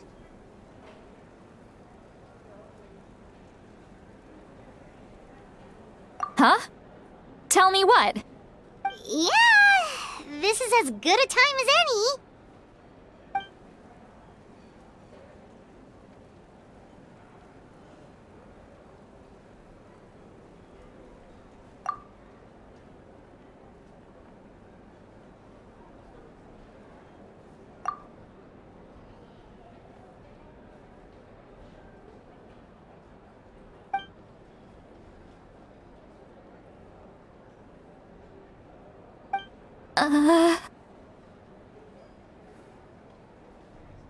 This is so... You heard my... It's okay, Sweet Lolly. You had every right to complain about those things. I can't take it anymore! Why do these things happen to me? Hearing me mumble under my breath is one thing, but hearing what I mumble in my own head? That's too much! It's just like when you're rolling on the floor in your pajamas, but you forget to lock the door, and someone bursts in to deliver cabbages and sees the whole thing! So that, happens to you a lot? It happens to people in general, okay? Doesn't matter if you're 200 years old or 1,000 years old. Everyone rolls around in their pajamas sometimes. I was just picking something generic.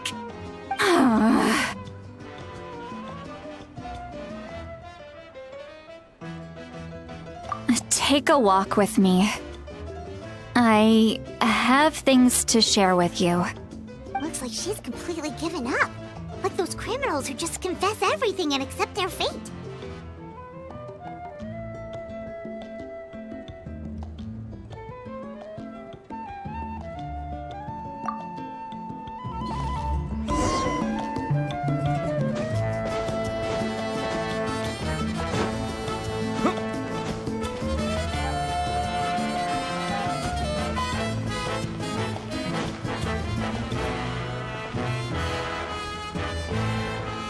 Hold the line!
Well, great view, right? I love coming here by myself. Wow, it's beautiful!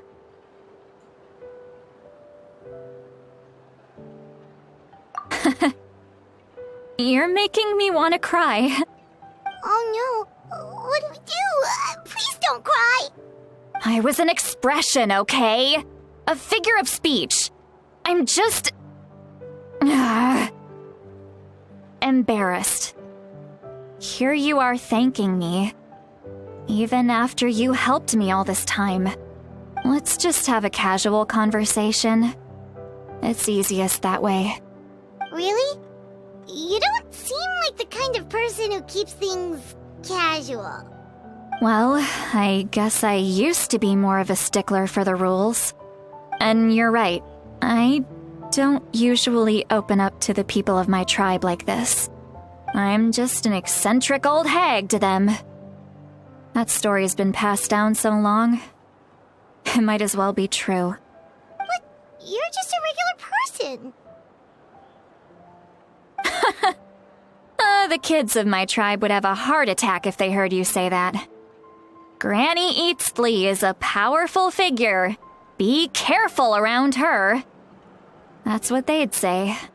Well, you are powerful. Are they afraid of you? Some are. Others are mad I always come out on top. A few decades like that, and people stop knowing how to deal with you. What about you? Are you scared of me? We don't find you scary at all.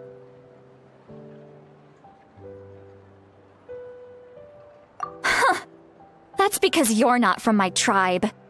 You don't know how many delusions of grandeur I've destroyed just by existing.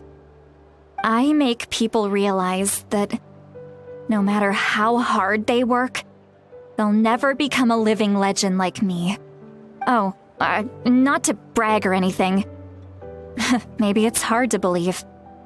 Just pretend I never said anything. We believe you. Shilonen has full faith in your abilities, and Auroran didn't seem scared of you. He thinks of you as his granny, right? Yes, but Auroran's a special case. Mawika already told you about her plan, and you've given so much help to Auroran and me. You deserve to learn the full truth. Auroran's not like other people. As I mentioned, he was abandoned as a child. The reason being, his soul is incomplete. The Masters of the Nightwind view this as a bad omen, capable of bringing about illness and misfortune. No one knows who his parents were. He was just left on a rock in the wilderness. It's a miracle he wasn't devoured by some wild beast. The Masters of the Nightwind believe they can see human souls, and in Auroran's incomplete soul, they saw a possibility for Natlan. A possibility to turn Auroran into a vessel for lost souls. The ceremony would allow lost souls to gather within him. Auroran would then be sent to the Night Kingdom to return the souls to their rightful place, strengthening the ley lines and completing the ceremony. Wait, that doesn't sound right.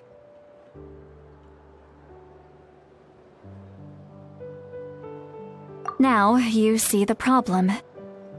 When damage occurs to the Night Kingdom, the souls held within disperse and remain adrift, unable to find a way back to the ley lines. This loss of souls damages the Night Kingdom even further. The ceremony can send back countless souls at once, which would benefit the Night Kingdom and the souls themselves. Of course, the vessel, Auroran, would be sacrificed in the process. I wasn't surprised the chief at the time came up with the plan. The ley lines were already in a terrible state. A suitable candidate for the ceremony appears, and now you have the chance to make things better. Of course you're going to take it. When the chief asked for my opinion, I didn't give my approval, but I didn't object either. So they went ahead with the ceremony. It failed, and Auroran escaped with his life. Pathetic, isn't it? By not objecting, I basically gave them the go-ahead. Maybe they didn't have my explicit approval, but it's not like I did the right thing. If the ceremony was successful, Auroron would probably be dead. Of course, in my tribe, death is rarely something to fear. But what kind of message would we be sending by sentencing a newborn to death? By using a human life as a tool? It's not right. So, when I learned the ceremony had failed, I was ashamed by my inaction, and absolutely relieved by the result. The plan was never a secret.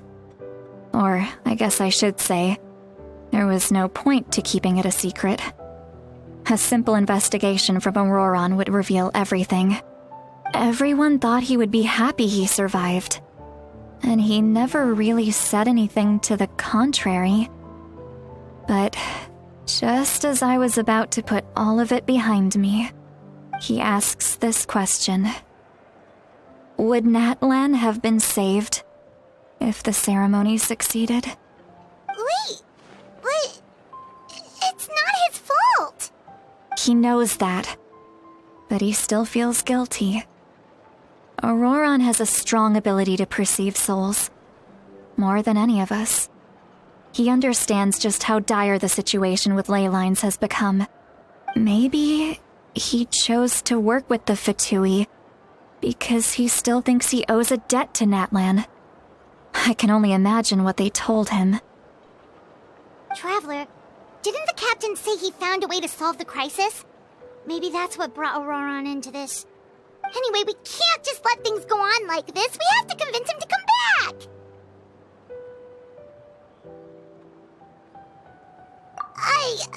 You don't look so good, Seatlolly. Maybe you should head back and get some sleep. Probably drank too much. It's okay. The fresh air is doing me good. Okay. Forget that. I need to go home. I hit it a little too hard.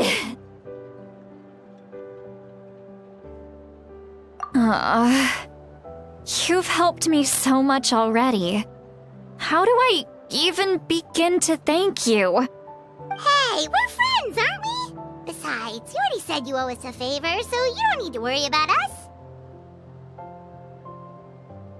Good point. Well, I'll go home and get some sleep. We can figure out our next move in the morning.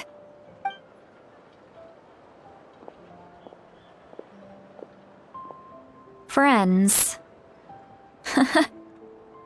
I like the sound of that.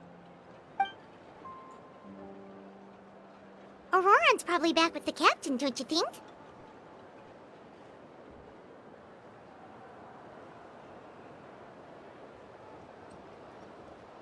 You mean about the backup plan? Do you really believe what the captain told us?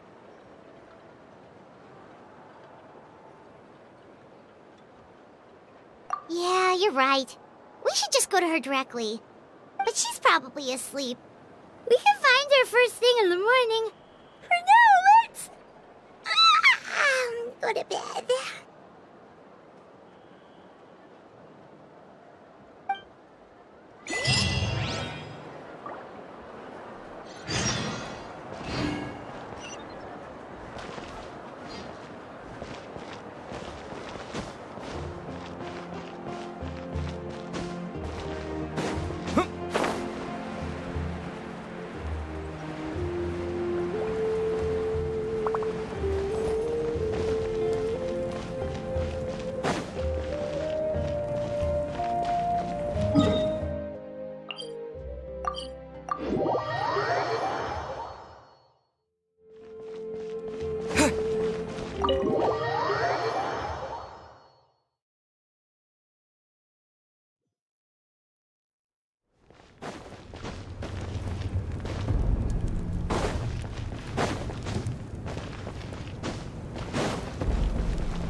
outside. Pirates still haven't sleep. Well, guess we should see what's going on.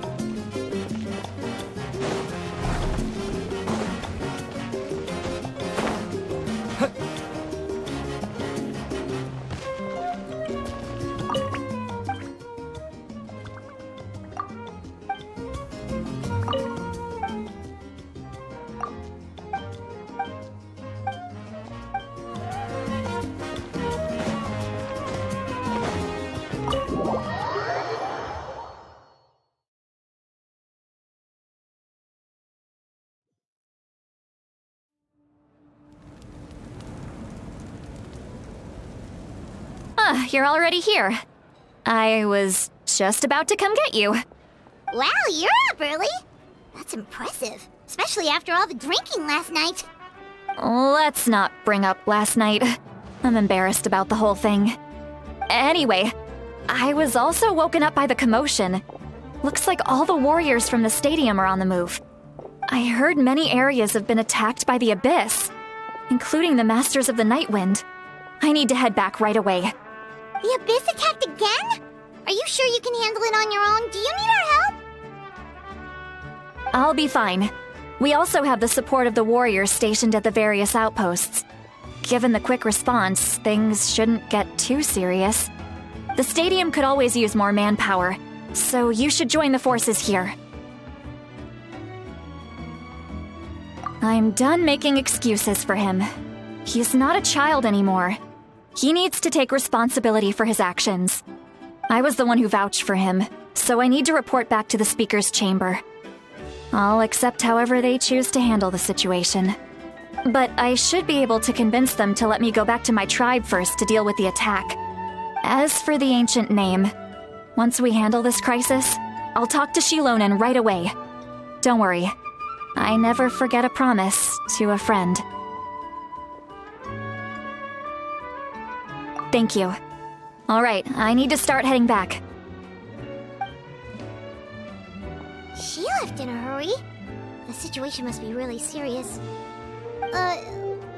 Looks like a lot of people are heading to the stadium. Let's see what's going on.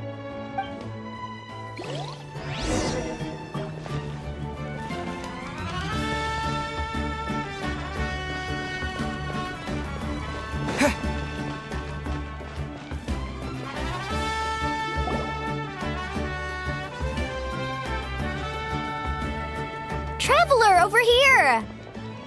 Perfect. Our star Outlander has appeared. Oh, you're all here! But, what's with the whole star Outlander thing? Just my way of saying how awesome you are. We've got a real emergency on our hands, so this is the perfect time for you to show off your skills. Alright, but can we get a quick rundown of the situation first? The Abyss suddenly attacked the Collective of Plenty, the Masters of the Nightwind, the Children of Echoes, and a number of our camps and outposts in the wild. Yes, and the attacks are increasing in frequency. The tribes have plenty of defenses, so they're safe for now, but I can't say the same for the adventurers and merchants stuck in the wild. Chaska and I have been searching for survivors and treating the wounded. We just got back, but we need to head out again soon. I plan on heading back to the Collective of Plenty, just in case my tribe needs me. What about you, Mulalani? Where are you gonna go? I'll go help the Children of Echoes. They're the closest, so I can start fighting right away. What about you guys? We could go together.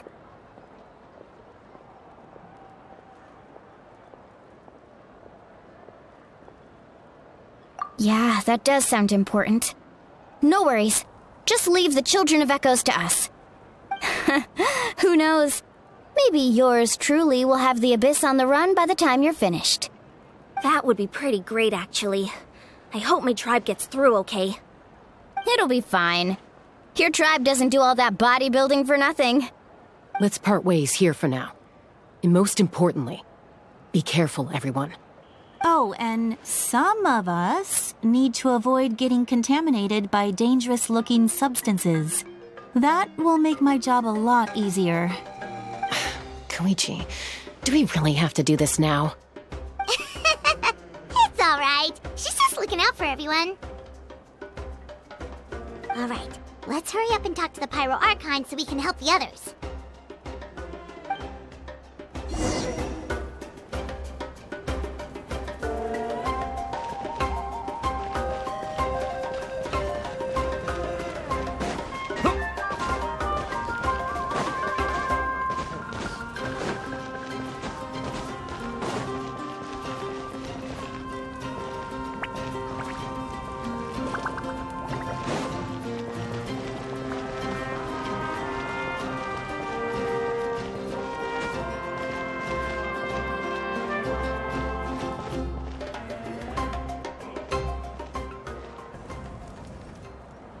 Oh, it's you two.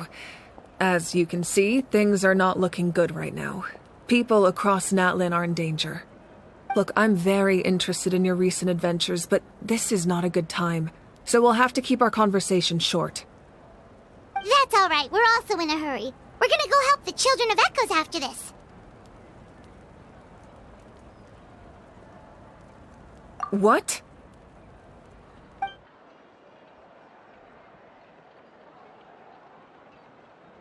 So he thinks my plan is too risky. He thinks I'm being stubborn.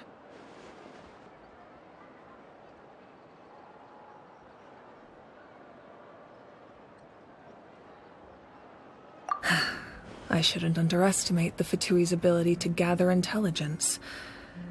The Gnosis does have that function, but there's more to the story.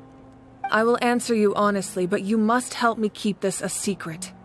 I can use the power of the Gnosis to save Natlan, but it comes at a heavy price. The Gnosis would drain all the souls and memories from the Night Kingdom and weave them into a giant net, which would surround the ley lines and protect them against abyssal corrosion. Wait, you can use souls to weave a net? But does that mean... Yes. It means sacrificing those souls in the process. Souls are just another form of life. The cruelty of this method is self-evident. The Night Kingdom not only houses the souls of the dead, but also our memories and legends. Using the Gnosis means converting all three into material for the net, erasing our history and culture. Even then, the net can still become corroded. If we cannot find a way to repair the damaged ley lines before that happens, then all those sacrifices are for nothing. Given the enormity of the price, it's a solution I refuse to consider right now. I want us to win, but I also care about how we win, and what that means for us in the end. Now it's true, both plans come at a risk, but after weighing our options, this is our best bet.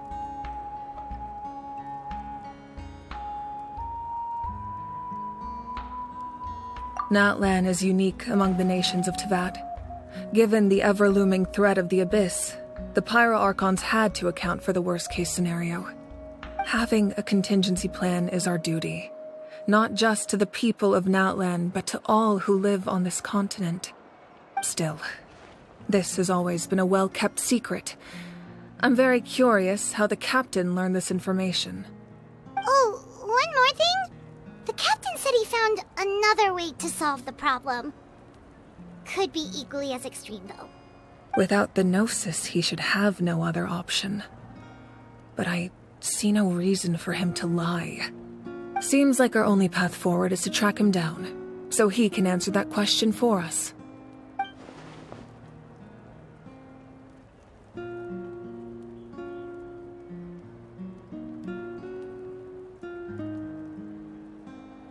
Judging by your expression, you must have doubted me, even if just for a second.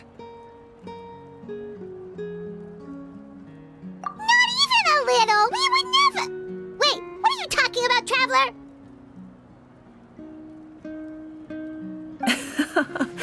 Just as expected.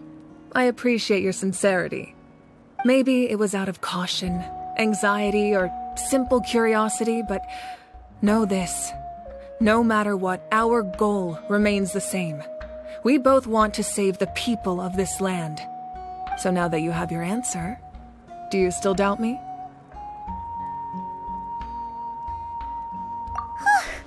You too scared, Paimon. You've really got a lot of guts, Traveler.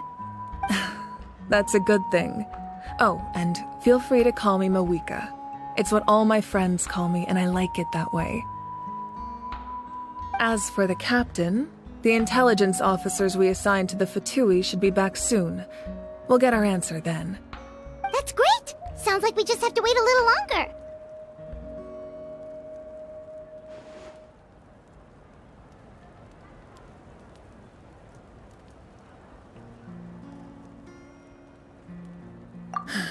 Not just yet. Even though the Abyss is attacking several locations at once, I'm confident the warriors stationed in those areas can handle it. Don't worry. I just need to finish coordinating our available manpower, then I'll take a small team to handle the difficult locations. Wait, you're going to fight in person? Didn't you give up your power? That's true. I'm far less powerful than a god in my current state. But don't forget, I was an experienced and powerful warrior before I ever became the Pyro Archon. No matter how you look at it, my duty is on the front lines.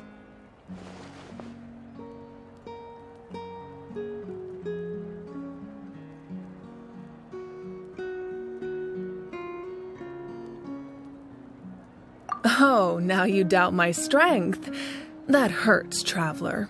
If we had time to spar, you might think otherwise.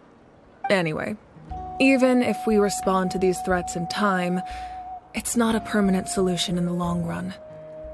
I've considered moving my people to other nations, but given their close connection to the Night Kingdom, a forced evacuation would have devastating consequences. I've told the chiefs of each tribe to strengthen their defenses and advise people against leaving their settlements. Now I just need to find the right time to disclose the true nature of the crisis to the people of Natlan. Paimon's a little worried about how people will react.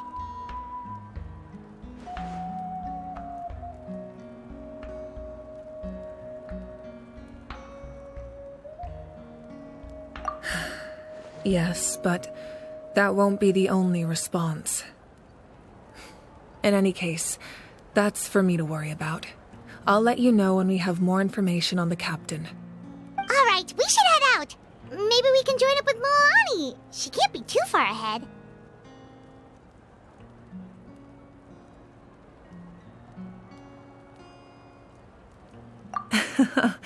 No need to worry about me.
Over here! To safety!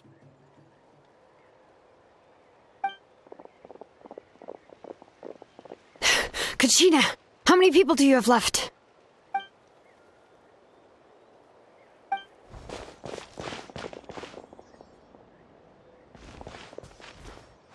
What's the situation? There's a trapped caravan that needs our help. We need to rescue them as soon as possible. We'll go together.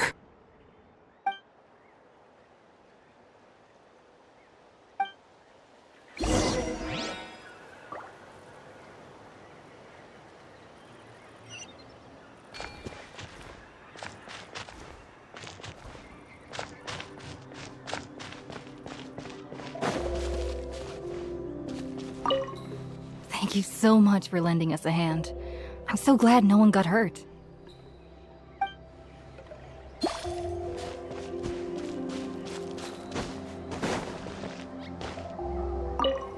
Thanks for the help. I'll take them back to the tribe.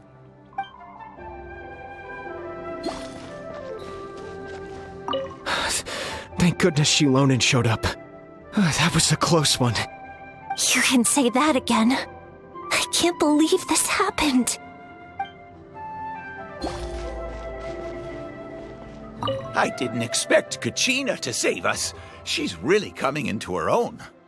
Of course. I mean, she already won the pilgrimage.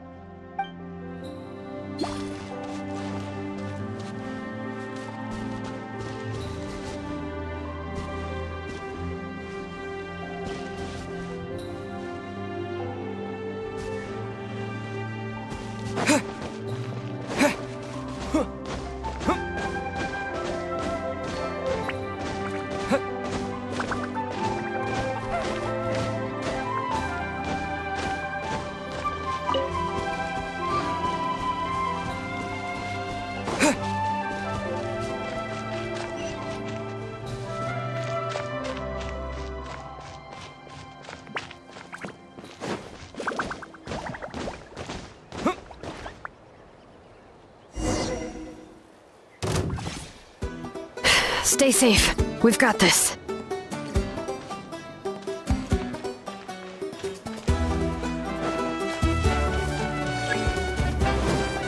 Hear the echoes of the valley! Let's shred, Sharky! Amazing! Surf's up!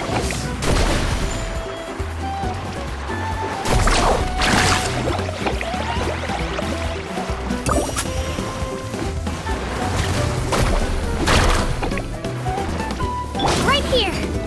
Drilling down! Yeah!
I really thought I was done for.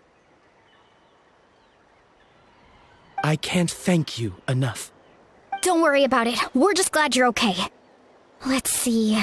Your goods look fine, too. Guess the Abyss isn't after Mora. That should be the last abyssal pylon near the Children of Echoes.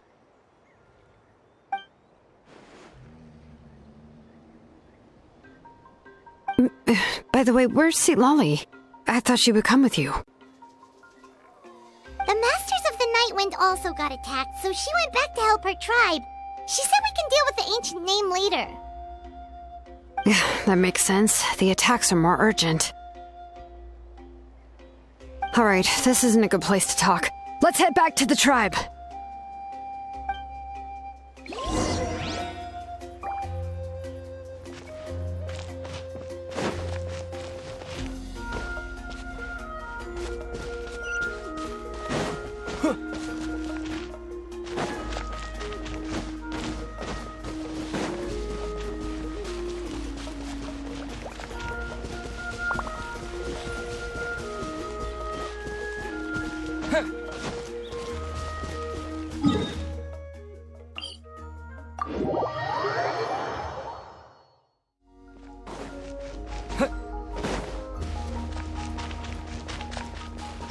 Rest and rebuild!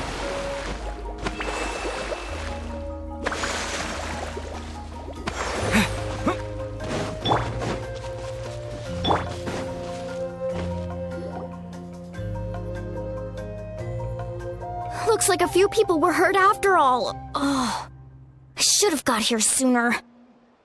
The Abyss threw a lot at us at once.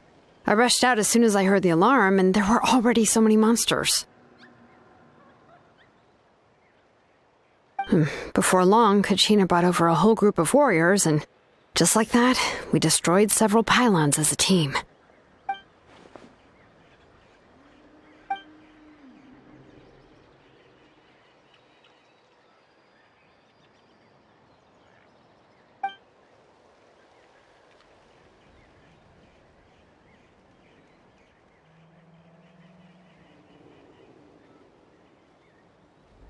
You mean the situation in the Night Kingdom, right? Yeah, I feel the same way. We've managed to keep it a secret all this time, but more and more people are realizing something's wrong. It's impossible not to feel anxious when things are getting worse by the second, and all we can do is wait. That just means we need to buy the Pyro Archon more time. Keep pushing, everyone. Every battle is worth something. You really are an eternal optimist, Mualani. You always find a way to cheer people up. Why, thank you. I guess it's one of my better qualities.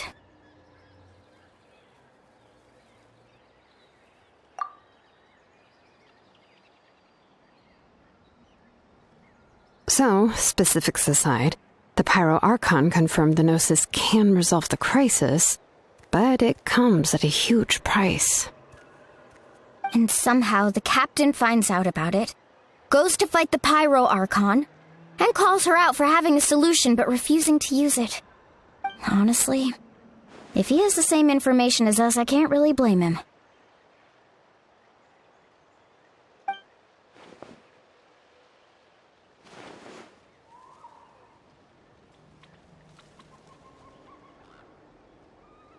We talked to Moika before we left the stadium. According to her, the cost of the captain's plan is too high. And, well, it makes sense. If that was truly the better choice, she would have picked it. Yeah, I trust the Pyro Archon. When I was upset about Kachina's disappearance, she was really sincere and patient with me. Plus, she burned down all those precious mementos for Kachina. She's already proven how much she values even a single person's life. When it comes to Natlan's survival, there's no way she would hold back. I agree. Maybe the captain weighed the costs and came to his own conclusion, but I'm sure we have different priorities. Life is important, but so are history and memory.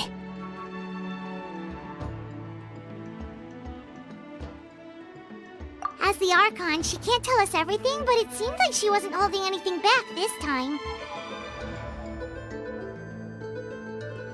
The next question is If the captain found a new way to save Natlan, how come the Pyro Archon has never heard of it?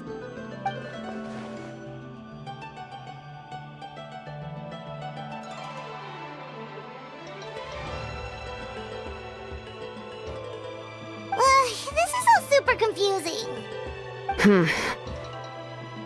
We still don't have enough information. Once we figure out what the Fatui are doing, we'll have our answer. Let's head back then. Moika said her intelligence officer should return soon. With how many Fatui there are, someone's bound to give something away. Sounds good.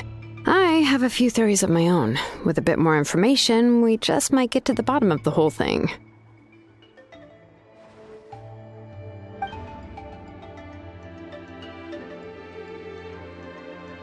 I was just about to ask. Count me in.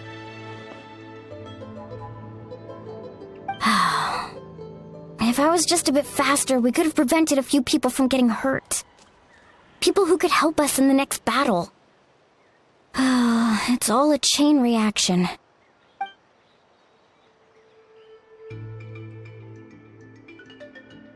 Register? Nah.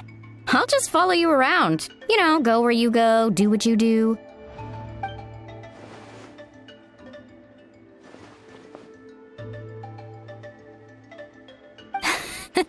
You got it. I just don't want to make the trip back. It's so far. Alright. See you all later. Let's get together and celebrate once this is over. Oh, you betcha!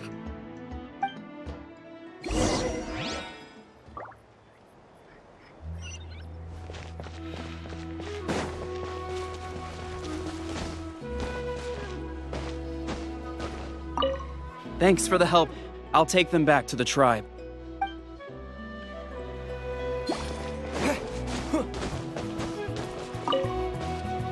Thank you so much for lending us a hand. I'm so glad no one got hurt.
I'm fine.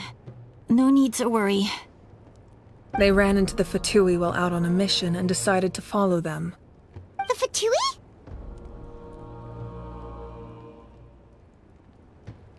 Calm down and let me explain. Here's what happened.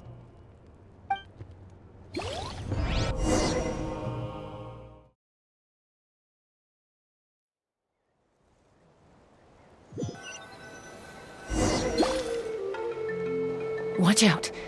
It's the Fatui. Were they attacked by the Abyss? No, wait. It looks like they're protecting a group of travelers. Over there. Do you see? You're right. That's a traveling group from Natlan. Could they be trading for something? Let's keep observing for now. We're glad you're okay. Given the appearance of abyss monsters all over Natlan, you should cancel your journey and seek shelter at the stadium or one of the tribes. Thank you so much. I wish there was something we could give you. We don't expect anything in return. We were out on a mission and saw you being attacked. It was our decision to help. If you truly wish to repay the favor, you can keep this a secret. If anyone asks, just say you were saved by warriors from Natlan. Oh, okay. We can do that. But... We're not asking you to cover up our activities. We haven't done anything illegal. Our captain simply wishes to remain undisturbed. Nonetheless, the decision remains yours. If we wanted to keep you quiet, we would have employed a harsher method. Got it. We'll get going now. Did you hear that? They mentioned a captain. Isn't that who the Pyro Archon is looking for? Exactly. We could be onto something big. Still, there was no trade. They were just helping people in need. I didn't sense an ulterior motive. I didn't believe the captain when he said he wanted to save Natlan. But based on what we just saw, it's possible he was telling the truth. Maybe we've been wrong about the Fatui this whole time. It's too early to say. Let's follow them and see what's really going on.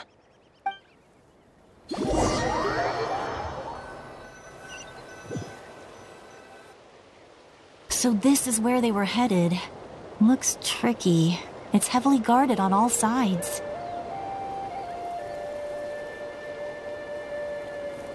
Koichi, wait for me here.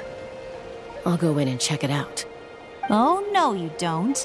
How are you planning to get through all the guards? Look, I can use this terrain to my advantage. With our tribe's special way of getting around, I doubt they'll see me coming. We still can't see anything on the inside. What if you can't find cover? You won't have anyone to watch your back if you go in alone. The more heavily guarded the location, the more valuable the secrets. Even if the captain isn't here, we can still figure out what the Fatui are planning. That intel is worth the risk. Fine. You're not gonna listen to me anyway, so let me come with you. That's even more risky. You've been running around saving people for days. You're already at your limit. I'm confident I can protect myself. I'm not sure you can say the same. At least right now. I can. You really believe that? Fine, don't believe me. But you can't honestly tell me infiltrating a heavily guarded Fatui hideout all on your own sounds more reasonable. You know, growing up, even if I insisted on doing something, it never gave you any trouble. I'm not sure you can say the same.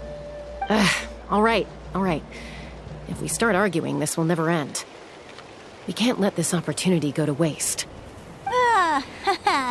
Guess that means I win.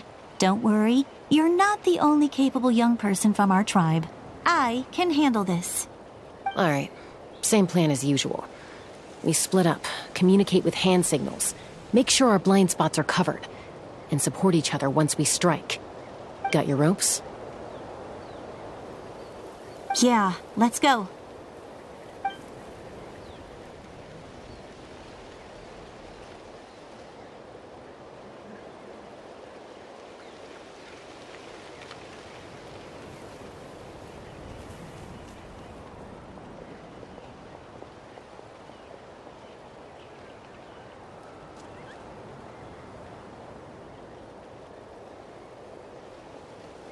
The Fatui have eyes all over this place.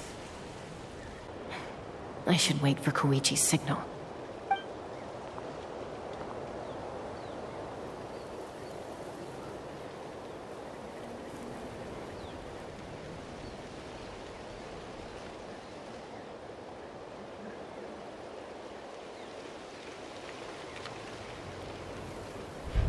Now.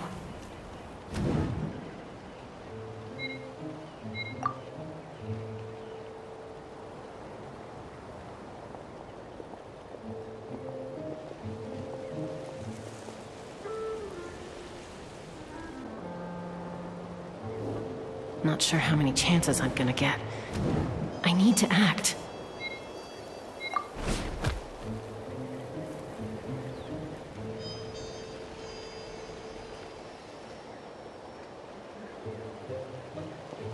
Good. I made it without getting caught. I should get to that platform over there. But it's guarded by the Fatui. Koichi should have line of sight. I'll wait for her signal.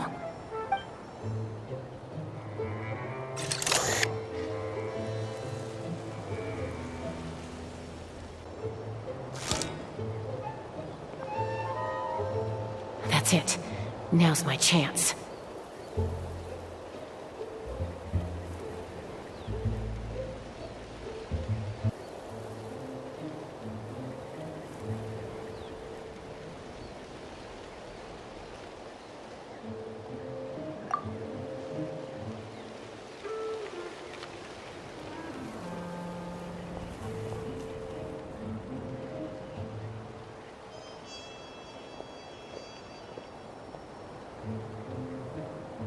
It's no use staying in one place.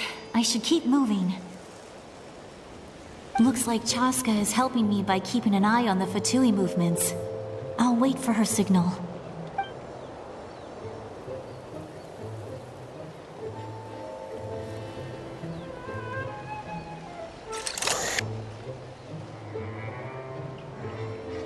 Time to move.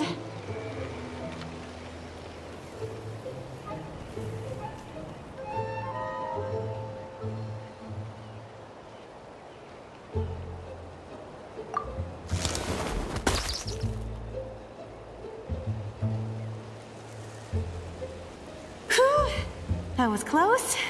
Almost got caught. Probably can't make it over in one go. I'll wait for my next chance. Now's my chance.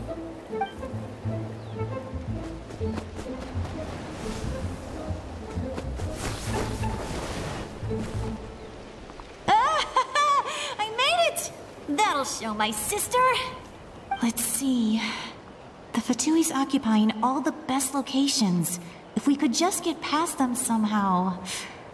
Wait, I've got it!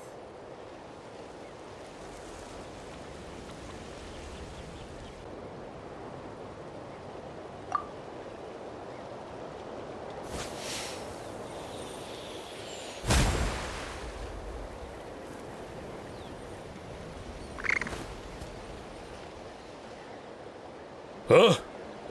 What's that noise? Did something explode? Oh! It stings!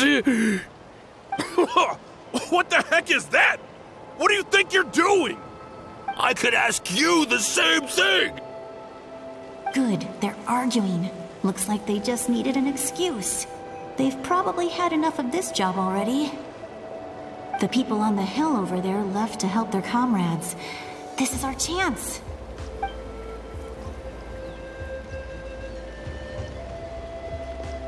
Come get me, Chaska. I hope she gets this hand signal.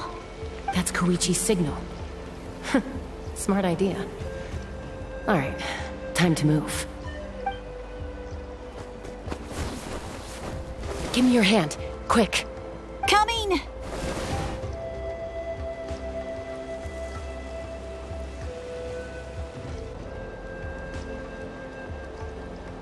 I checked, and this way is completely clear. It should lead us to the deepest part of this place.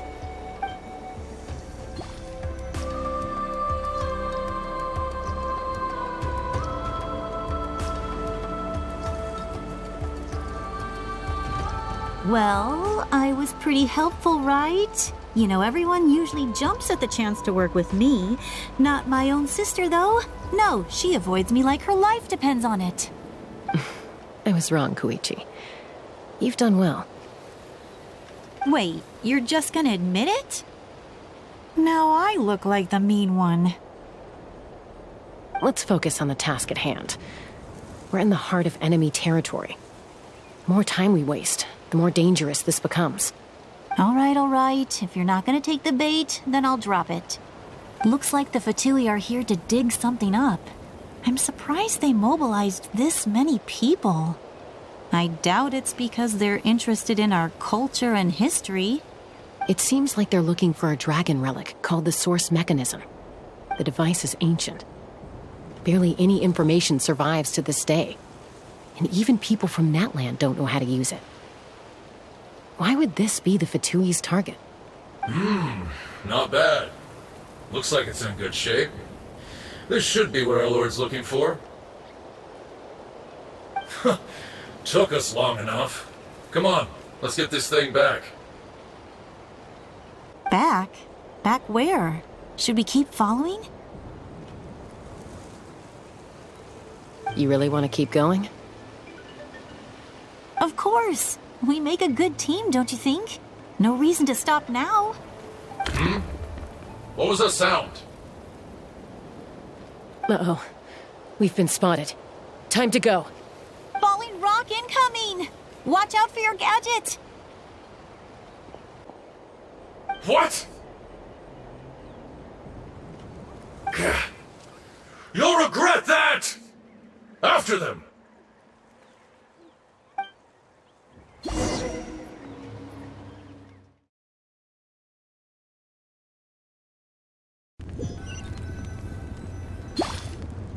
Once we got them off our tail, we went back to observe some more. They'd collected several identical pieces of something. It looked like they were waiting, though. So we decided to come back. So, Koichi got injured trying to get them off your tail? She pushed herself too hard and collapsed on the way back to the stadium. Well, I didn't cause you any trouble while we were fighting, right? So my perfect record remains. You've done very well. I could make a comment on knowing your limits, but it's not my place. I know. I'm already reflecting on my actions. So, our current intel suggests the Fatui is after the source mechanism. The device is a complete mystery, even to us. What does the captain want with it? I have no idea. But it's safe to assume the device could serve a similar purpose to the Gnosis. Shilonen, I need you to gather every scholar in Natlan familiar with the secret source. Yeah, I'll get right on it. Thank you both for your hard work. Koichi, it's time for you to get some rest.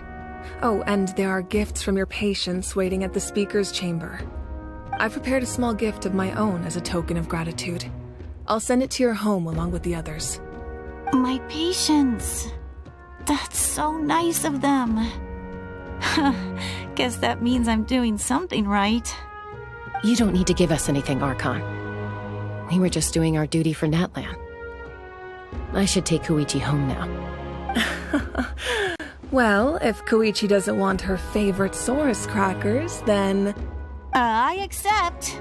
Thank you, Archon. What am I gonna do with you? There's some for the rest of you as well. They're one of my favorites too, so don't be shy. I'll start investigating the source mechanism right away. If I learn anything, you'll be the first to know. Yummy snacks!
You might want to get a guide if you're not familiar with the area.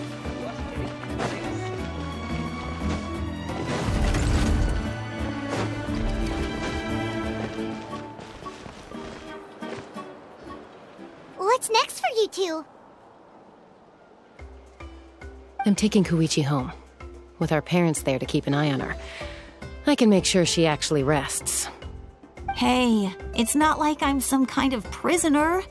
I'll be fine in a day or two. There's no need to go all the way home. That's what you always say. Everything's no big deal until you collapse. What if the Abyss attacks again? You're saying if I let you rest in a hotel, you're not going to rush out the minute you hear the alarm? I won't. Triple promise I won't. Mm-hmm. Fine. On the off chance something like that were to happen, I might. But I'm a doctor. I have a duty to help people in need, no matter how hard or tiring the work gets.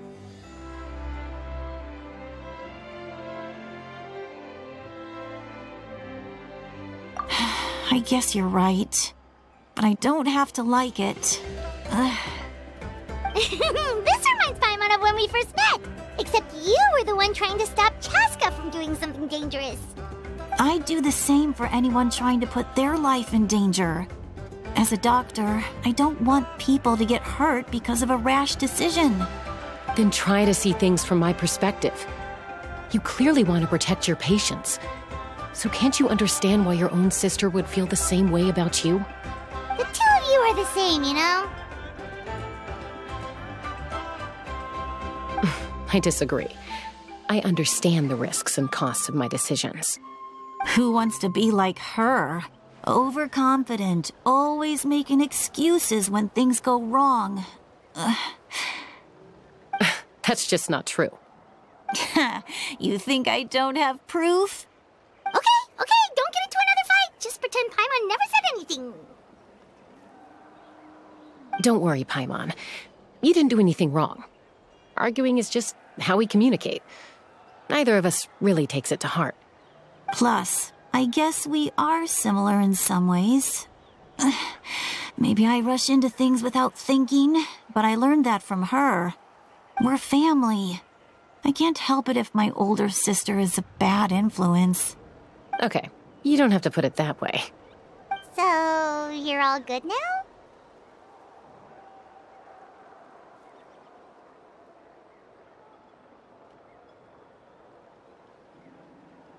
Neither of us are really the type to back down, so we'll always have our differences. But still, we get along in our own way.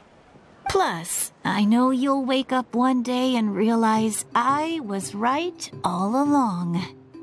I just need to wait. Be my guest. Come on, let's get you home.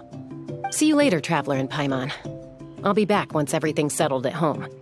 There's no rush. At least grab a nice meal with your family.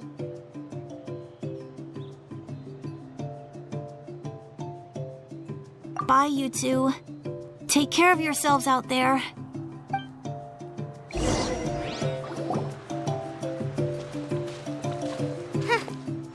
two will probably make up for real at some point, right? Well, we've learned a lot. Let's go over everything that we know so far.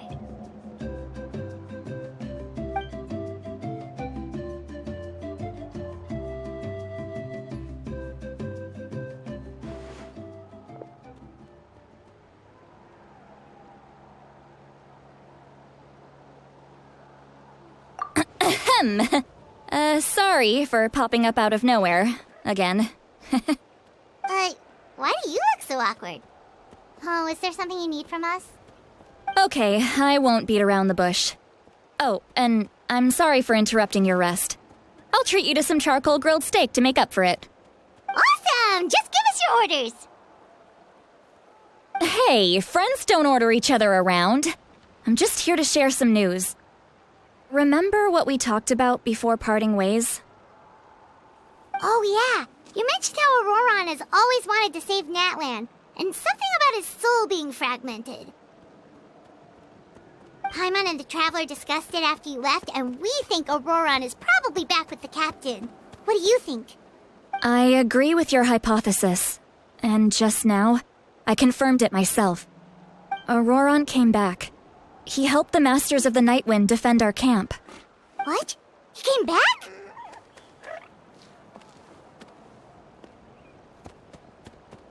I told him to give up whatever he's doing, but he refused. He said they're just one step away from success, so there's no way he can back out now. Apparently, he came back to fulfill his duty to our tribe. When he left, he said it was because he still has a duty to Natlan as a whole. I'm not surprised you let him go at all. I had to prioritize my tribe. Besides, the situation was intense. I couldn't focus on outside and inside threats at the same time. Plus, he was on guard. He knew I would try to go after him, so he made sure to keep his distance. I kept an eye out for a good opportunity, but it never came. All these years of calling me Granny, and I couldn't do a single thing for him in the end. Don't say that! Your tribe all raised him together, right? That couldn't have been easy. You're right. Seeing him come back reminded me of when he was little. Running around the tribe, dropping by random houses right and left. He's not only a child of the Masters of the Nightwind, but a child of Natlan. It's only natural for a child to want to do something for their family. Besides, Auroron is my apprentice. He might have a few tricks up his sleeve, but I guarantee I know every single one. Wait, what are you saying? Look. Remember how I said Auroron's soul is fragmented? This is the talisman I created to keep it stable. And this gem is what makes the talisman work. It just so happens that Auroron is due for a gem replacement. Since I can't get close to him, I put the new gem in a supply bag and asked Aoife to bring it to him. You guys know Aoife, right? No? Well, he's a pretty famous vet around these parts. He's always bringing me all sorts of things, and he happens to be very good friends with Auroron. Aoife doesn't know what's going on, so he agreed, no questions asked. Auroron would find the gem as soon as he opened the bag. He knows how important it is, so I knew he would make the switch. He probably suspected that I tampered with it. But here's the catch. The trick is on the bag. The moment he touched it, a portion of his memories were copied onto the old gem, which he no longer needed. That's amazing. You can do something like that? Most people can't, but I can. That trick he used to bring you to the Night Kingdom isn't anything special, by the way. My technique is much more subtle. He won't notice anything. So in other words, we have a whole backup of Auroron's memories in this gem. The kid thinks he can take me on? Like I wasn't the one who taught him everything he knows? That's amazing, Seat Lolly. Let's take a look right away. Once we get to the bottom of this, we can finally track him down. I know he thinks of me as his grandma, but do you think he'll get mad at me for this? You can be honest. That's a tough question. Paimon doesn't have a grandma, so she's not the best person to ask.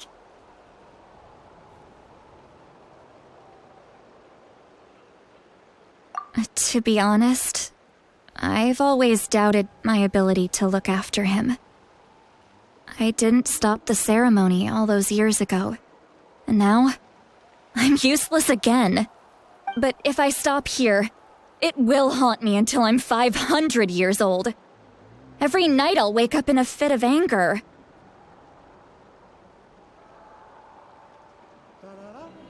I don't scare that easy. Still, if I back away from this and something happens to Auroron, I would never forgive myself. I need to look at his memory.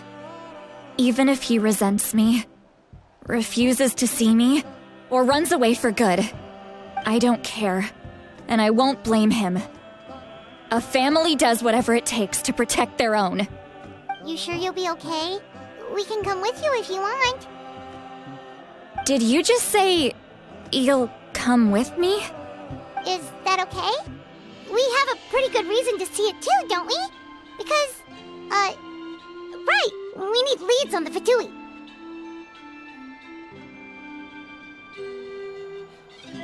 You really mean it? Well, fine. You can come. Just promise me you'll see this through. No backing out. Got it? Don't worry, we're professional adventurers. Then I place my trust in your professionalism. All right, time to sneak into someone else's memory and engage in some, unwanted spying. You heard it here first. I wouldn't be doing this if I had any other choice. Are you ready?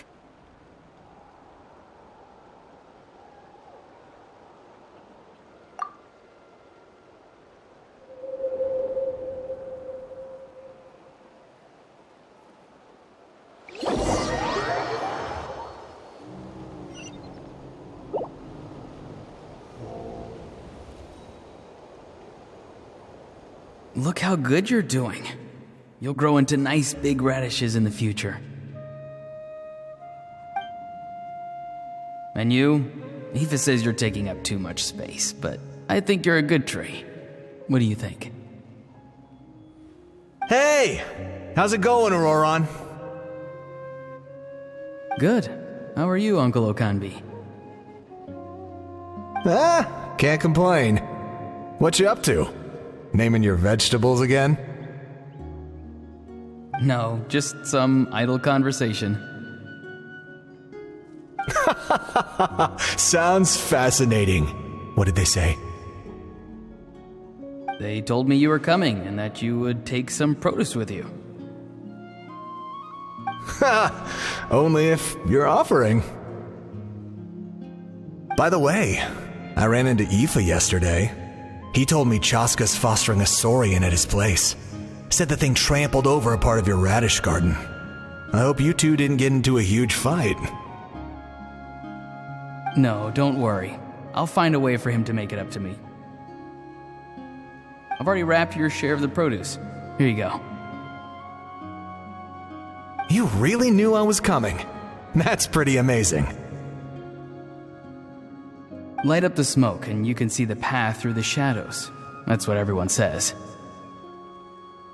Hey, have you seen that strange group of people that just appeared out of nowhere? Appeared out of nowhere? I don't think so. It's the Fatui. Their leader seems like a big deal. He didn't bring many men with him, but they're all elite warriors. It seems like they're looking for someone, but I wouldn't go around asking too many questions. If you run into them, be careful.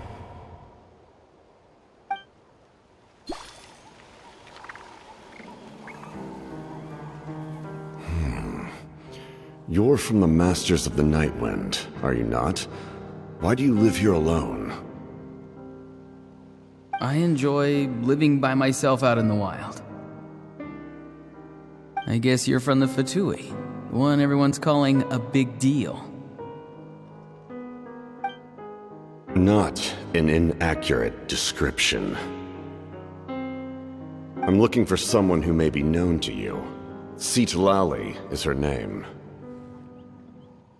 Granny? What does an Outlander want with her? I've heard the name. You have business with her?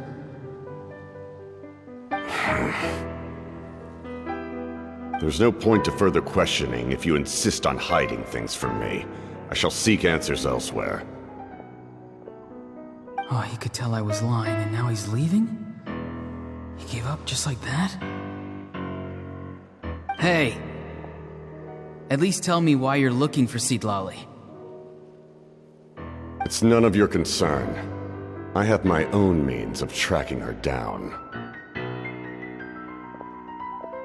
Why are the Fatui looking for her? What does she have to do with them? I can't just let them go like this. I have to figure out what they're planning.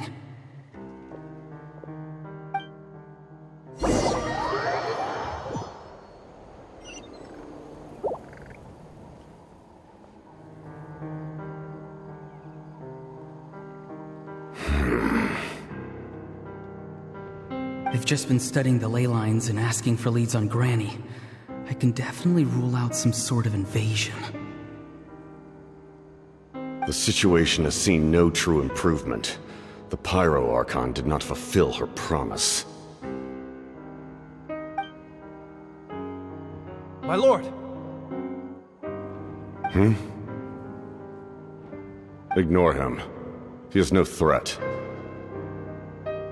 He knows I'm following him, but he doesn't seem to care. He's strong, I can tell. But there's something unusual about him and also familiar in some way. I can't describe it.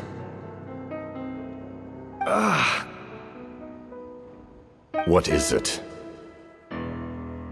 My lord, I feel dizzy. A ley line disturbance. Certain presences have been forced to wander outside their rightful realm.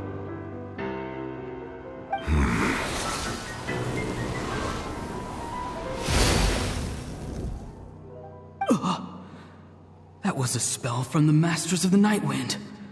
How did he know that? Is he sending those escaped souls back into the ley lines? How did he do that so easily? Soulfaring is supposed to be extremely difficult. This could be related to why he's searching for Granny. I feel much better. Thank you, my lord. Think nothing of it.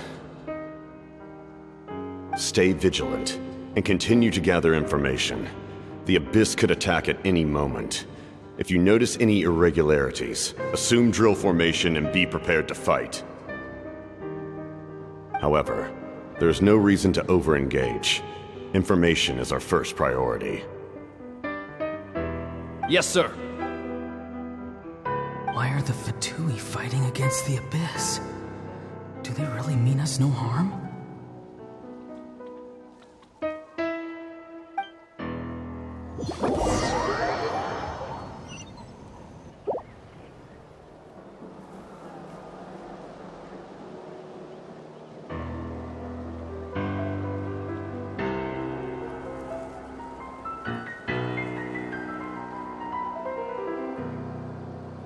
I've been following him this whole time and still they ignore me? Do they really not care? It seems like his subordinates refer to him as the captain. Never heard of him before. And now he's headed to the stadium. That's unusual. Oh, what is he gonna do? You two, with me. Everyone else, wait here as instructed. Send word to the other teams to retreat immediately if this fails. Yes, sir! He's going inside? But the Pyro Archon is in there. What does he want with her? Forgive me, my lord. Allow me to check one more time. Do you truly wish to do this? The time for idle observation is over. It now falls on me to act. This nation is out of time. Yes, sir.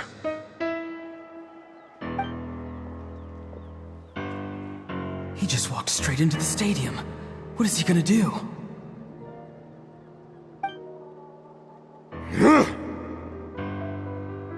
They're both incredibly strong. How long will they have to fight until someone comes out on top?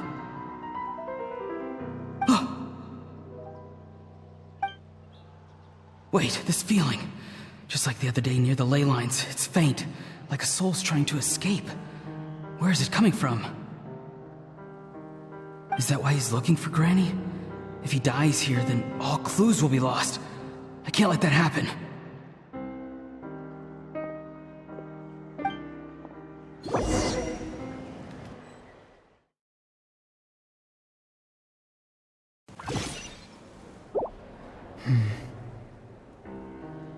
As for you, I must confess, I did not expect that little trick of yours to save the day.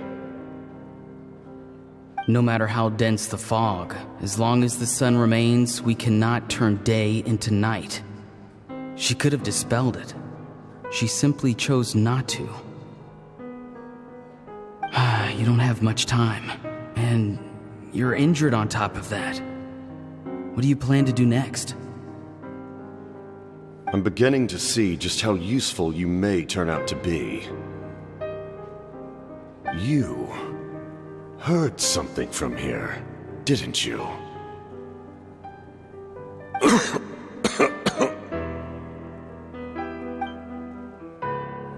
No need to force yourself.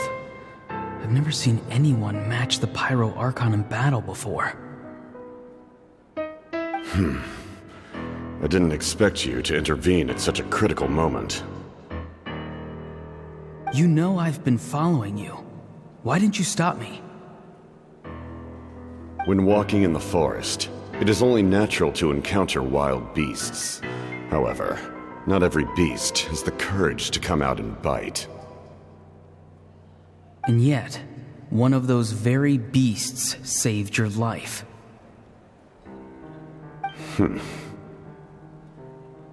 Then speak. What do you want? I didn't save you because I wanted something.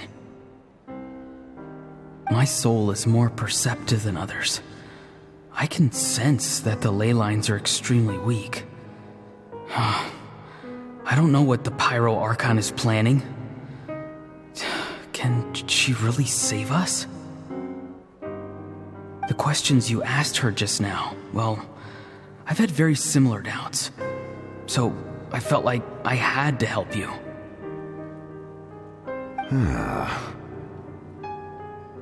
So, you can tell the truth. That was quite a reckless decision to make. I'm not sure you realize that. There's no turning back for me now. What I did back there is going to get me in a lot of trouble. You attacked the Pyro Archon in broad daylight, and I used my spell to save you.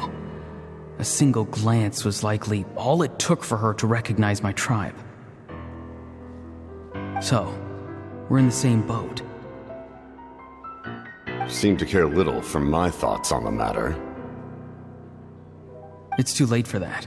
Start from the beginning. Why are you looking for Citlali? Do you know her? Explain your relation to her first. I know you two are acquainted. It was obvious the moment I mentioned her name. Citlali is my elder and my teacher. She taught me everything I know. It's my duty to protect her. If you truly wish to protect her, you should have let me perish at the Pyro Archon's hand. Yet, you chose otherwise. Do I really need to tell you what that means?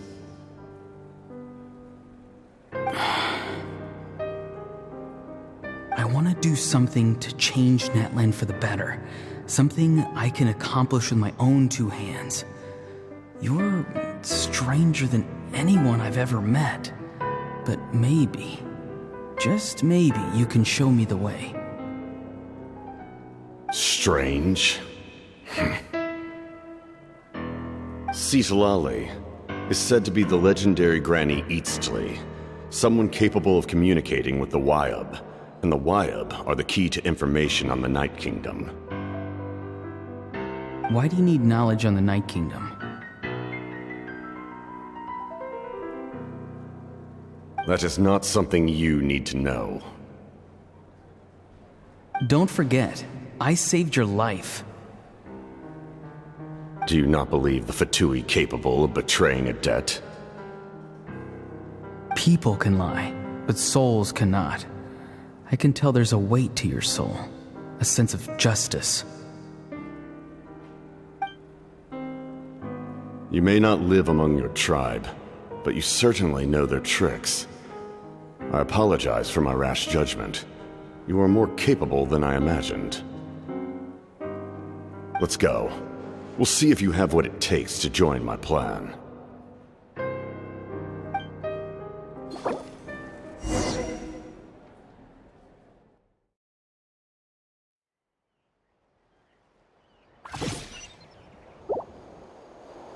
I see.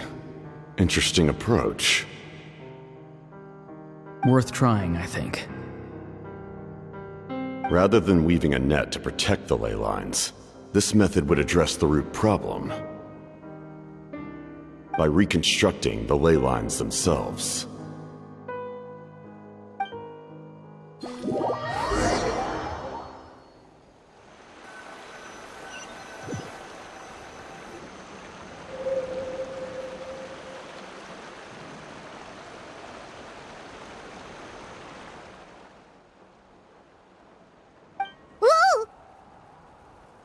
traveler, Paimon.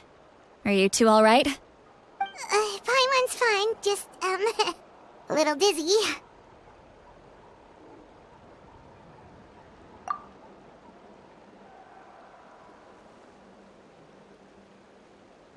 Of course.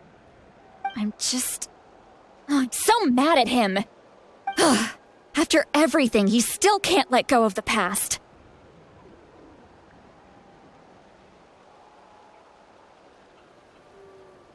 For some reason, he thinks he owes something to the people who cared for him.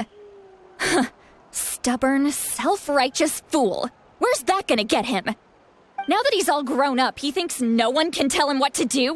He thinks he can just run away whenever he wants. I'll show him. If he tries to run one more time, he's got another thing coming. Maybe stubbornness runs in the family. Like grandmother, like grandson, as they say.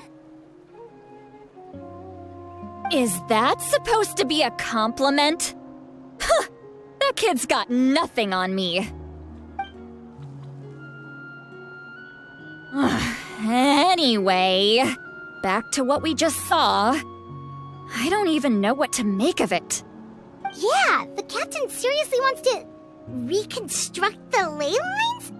What does that even mean? Something like the loom of fate, maybe? But how does that help with the abyss?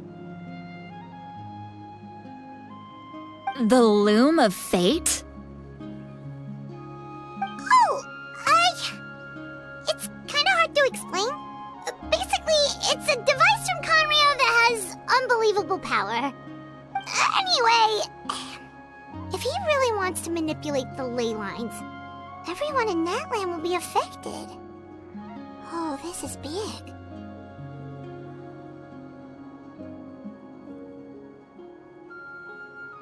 Which means the captain has been honest from the very beginning.